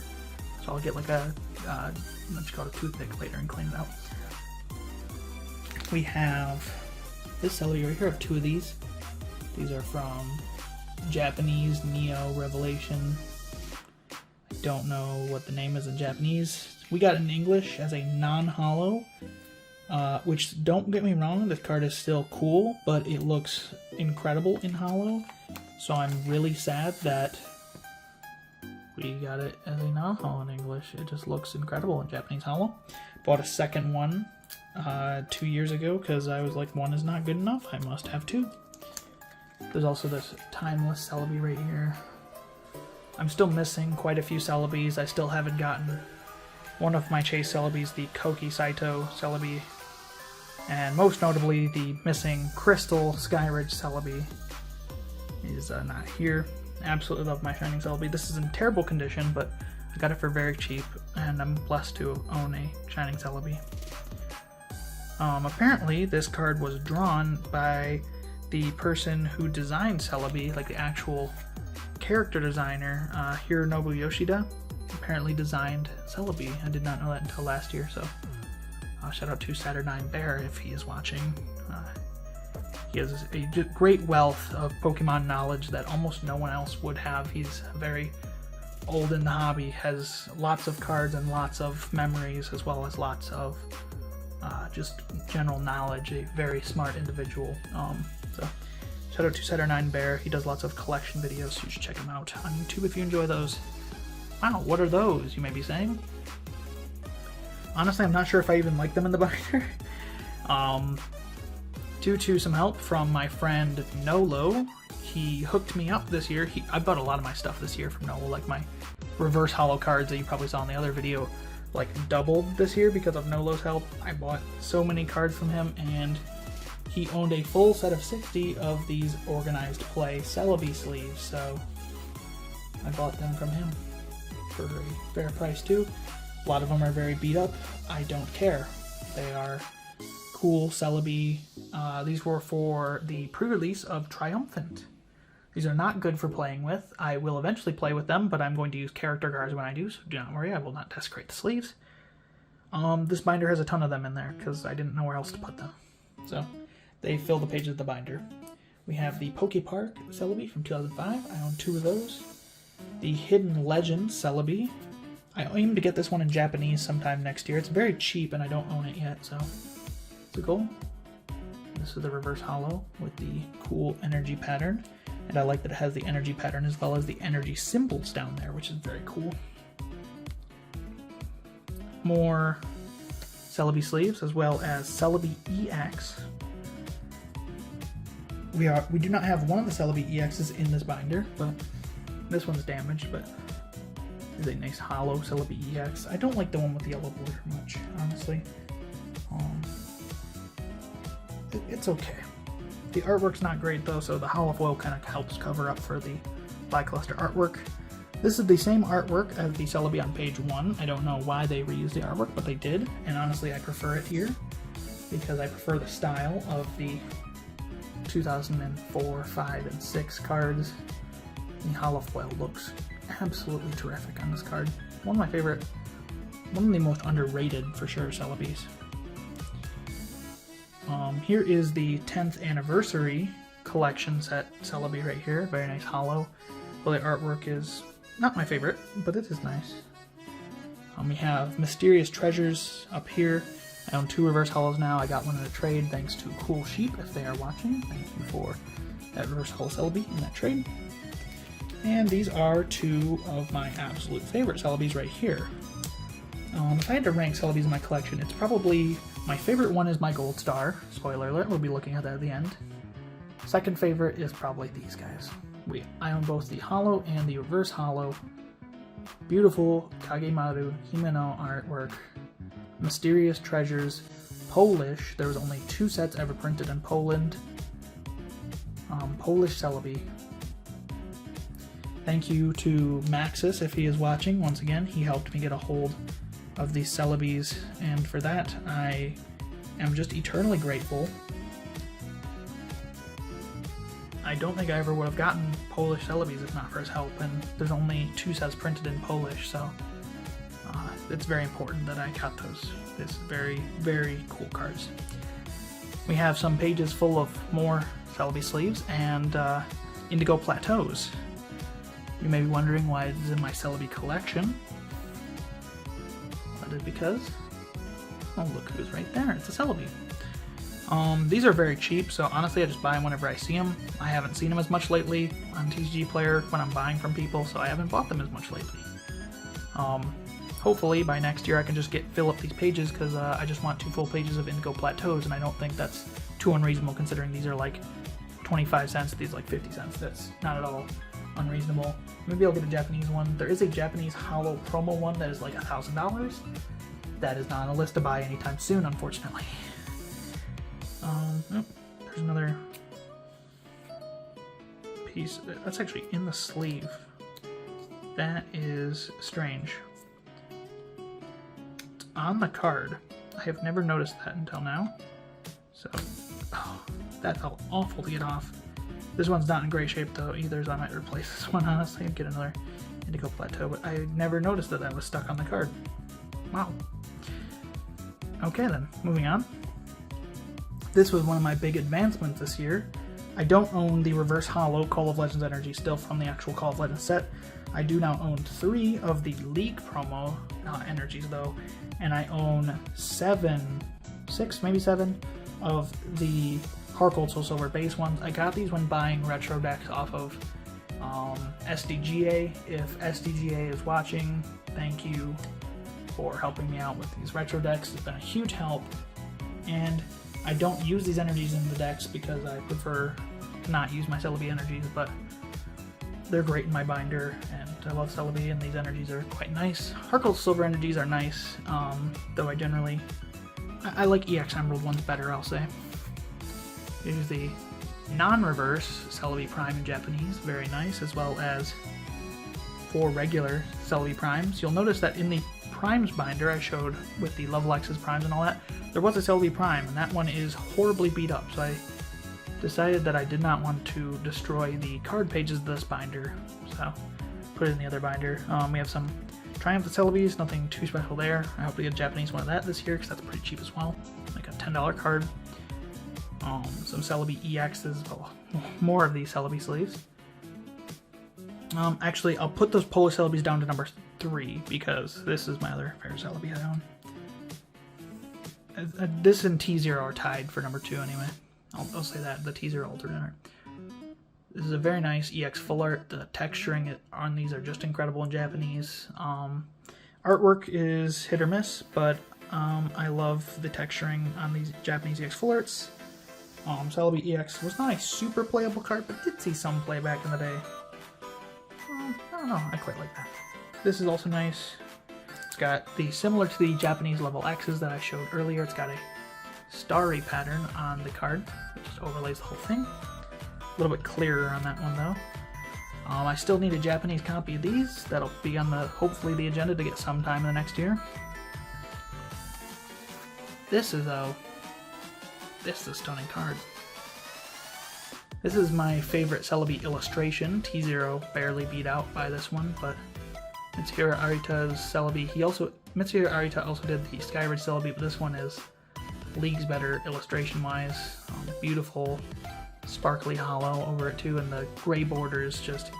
The yellow borders are distracting, and the hollow foil on this doesn't even compare. The English ones are still nice, but this is next level. I also bought this card from Jordan Japan, so shout out to Jordan Japan over here. I have some more of those just on the back here, some overflow. Here is my Shining Celebi collection from Shining Legends. I'm planning in this next year, though who knows if it'll actually happen, to get all 10 languages of this card. I had 2, French and Spanish, that I was on the verge of buying. I did not get there though because I got stopped because I lost my job. I currently do not have a job, so I was not fired. I did DoorDash, my car broke down. That's what happened. This is my favorite Shining Celebi. The Thai version has a hollow border, so it's better than the Japanese one even. The Japanese one's still very nice, but it does not have a hollow border, and personally, a hollow border is the best way to enjoy these cards, if you ask me. The English one, of course, with its disgusting yellow border, but it is still a very nice card. I'm sorry to disgrace you, Celebi, like that, but why did I not give these cards silver borders? Please, Sword and Shield era. I know that Sword and Shield era is not going to do it, but please give us silver borders. I believe this is Chinese. I believe that's not... It might be Korean. It's either Korean or Chinese. I cannot tell the difference between the two. I think it's Korean, though. Yes, because Chinese is that one. That's Chinese. Yeah, Celebi Prism Stars and more of the Celebi sleeves. There's Japanese and there is Chinese, and I have 3 English ones. One of these is pretty beat up, but I found it in the 2-cent bin, so I'm not going to complain. And I'm planning on building a Celebi Prism stall deck for Sun and Moon to Lost Thunder soon. So I'll just use the beat up one in that deck, and we'll probably get more of these. I don't think I'm going for a full language collection of any of these, but I always love getting more languages of Celebi cards that I love. This one's artwork doesn't particularly do anything special for me, but I do like Prism Stars. I do like Celebi Prism Star in particular. It's one of my favorite Prism Stars, and yeah, it's a cool card. I like Celebi. I do not own any Japanese versions of the tag teams, and I do not own the Rainbow Rare tag team still. I said this last year, but the card blew up in value, and I'm not paying $50 for a Rainbow Rare. I hate Rainbow Rares. This one has good artwork. These two are, honestly, this one is just not good, and this one's just whatever. I don't really care either way about this.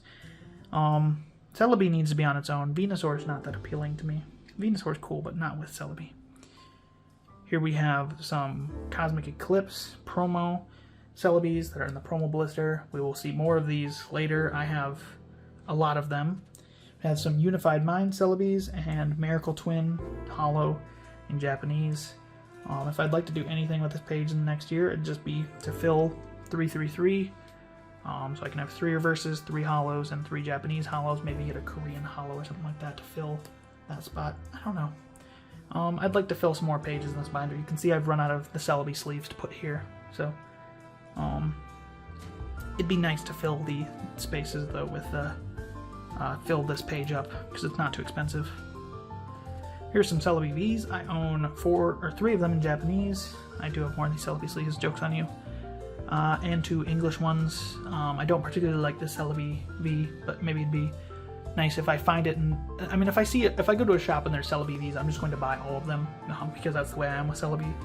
But I'd like to particularly just finish this page because it's like maybe $5 to do so, or you know, something along those lines. So if I see them in public, I'll just buy them out. But I don't go to many card stores anymore. I don't live near them. Here is my Amazing Rare Celebi again. This card was disgraced by having 5-band graphics artwork that looks honestly not that great. So I'm not a huge fan of the Celebi. I do own it in Thai, Chinese, Japanese, and then that might be Korean, but I think it's Chinese, and then 2 English ones. Again, English are the only ones with the yellow border. That is Chinese because Korean would have the yellow border as well.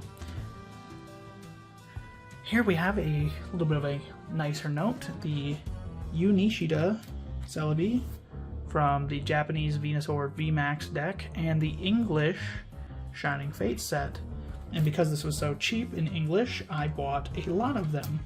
I only own like 8 of the regular ones, but I own a lot of these reverse hollows.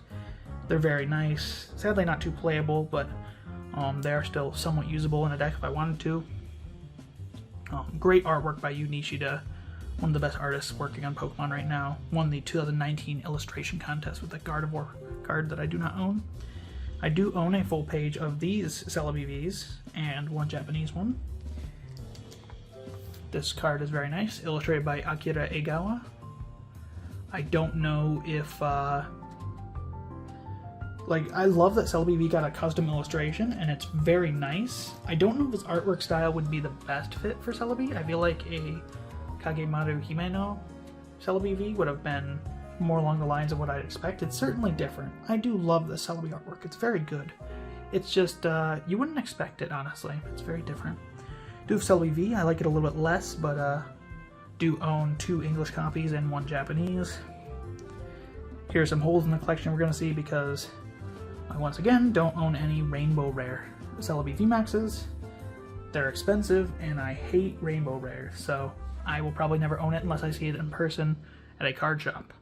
Here's an English Celebi V traded to me by Pikachu Weeb. I traded him, I believe, a gold Mew from Celebration. They gave me this, and then Silvally alternate art and Pikachu alternate art, I believe it was. I could be wrong about that. Pikachu's Zekrom alternate art. And we've come to the end. Here's some overflow Celebis. Here is a bit of a unique one. We have a World Championship 2000. I believe this is this 2010? I believe so. Yes, this is from the Jumpluff 2010 World Championship deck. Jumpluff, how good of a deck it is really not here to be the discussion because it's really not that. It's like a tier 3 deck. Fun to play though.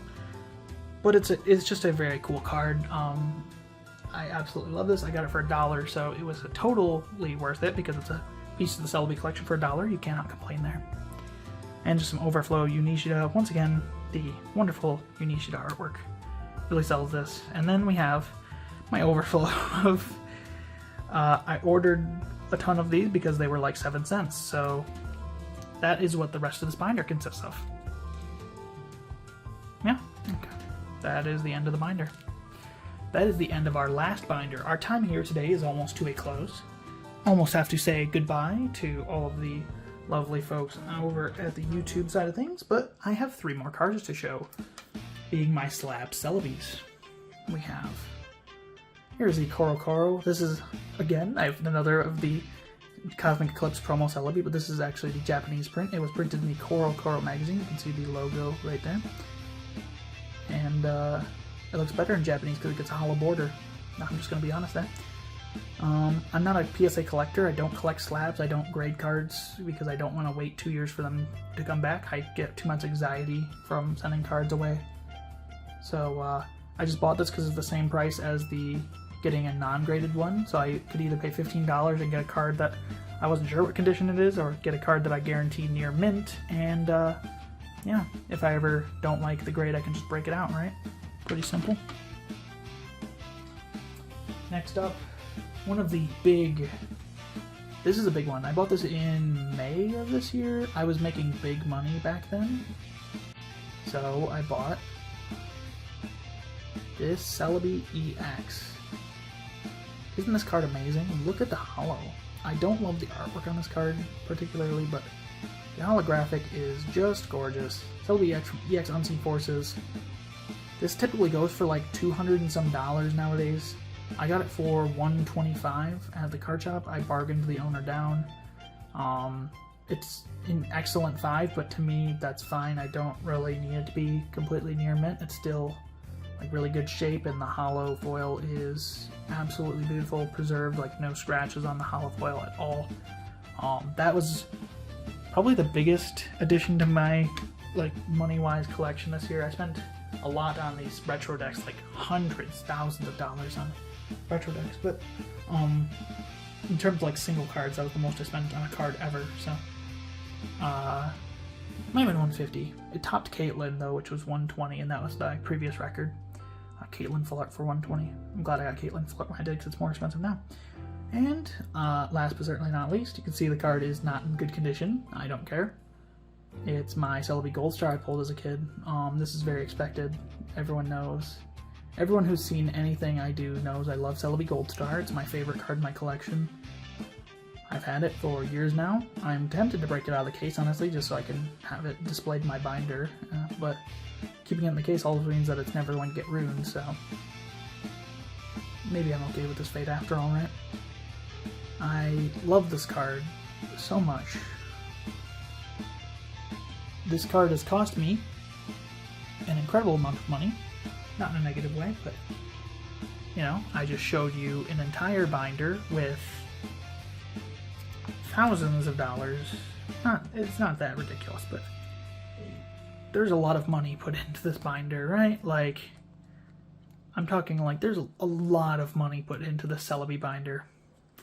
And that was all started from a love of Celebi given to me by the Celebi Gold Star.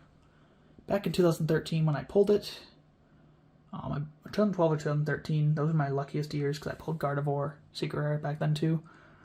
This shop called Noble Knight Games used to sell EX Crystal Guardian packs for like $6 to $7. This was after they had like stopped showing up in stores, so I was buying the EX Era packs. I pulled like Arcanine EX from Legend Maker. I can't remember any of the other cards I pulled. I didn't pull that much. But I did pull this, and that's what matters most. And I was... At one point, I didn't own this in my collection. I traded it to my brother because I was a fool. Thankfully, I got it back before he traded it in his collection. I don't care if it's not in great shape.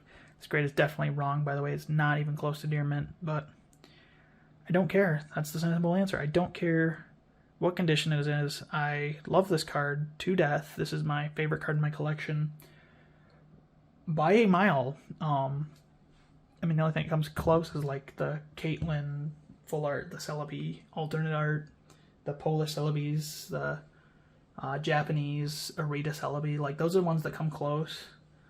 What you call it? The T0 Superiors, and, you know, the new one. There's full art Copycat, alternate art Golurk, full art and Reshiram Zekrom. Like, so many of these cards are so great, but this card is really the peak. Once again, thank you to Autobot Tesla for illustrating this wonderful playmat that the camera could look at today. Thank you to Mazukazu Fukuda for illustrating this wonderful Celebi that we could look at today. And thank you all to the viewers for watching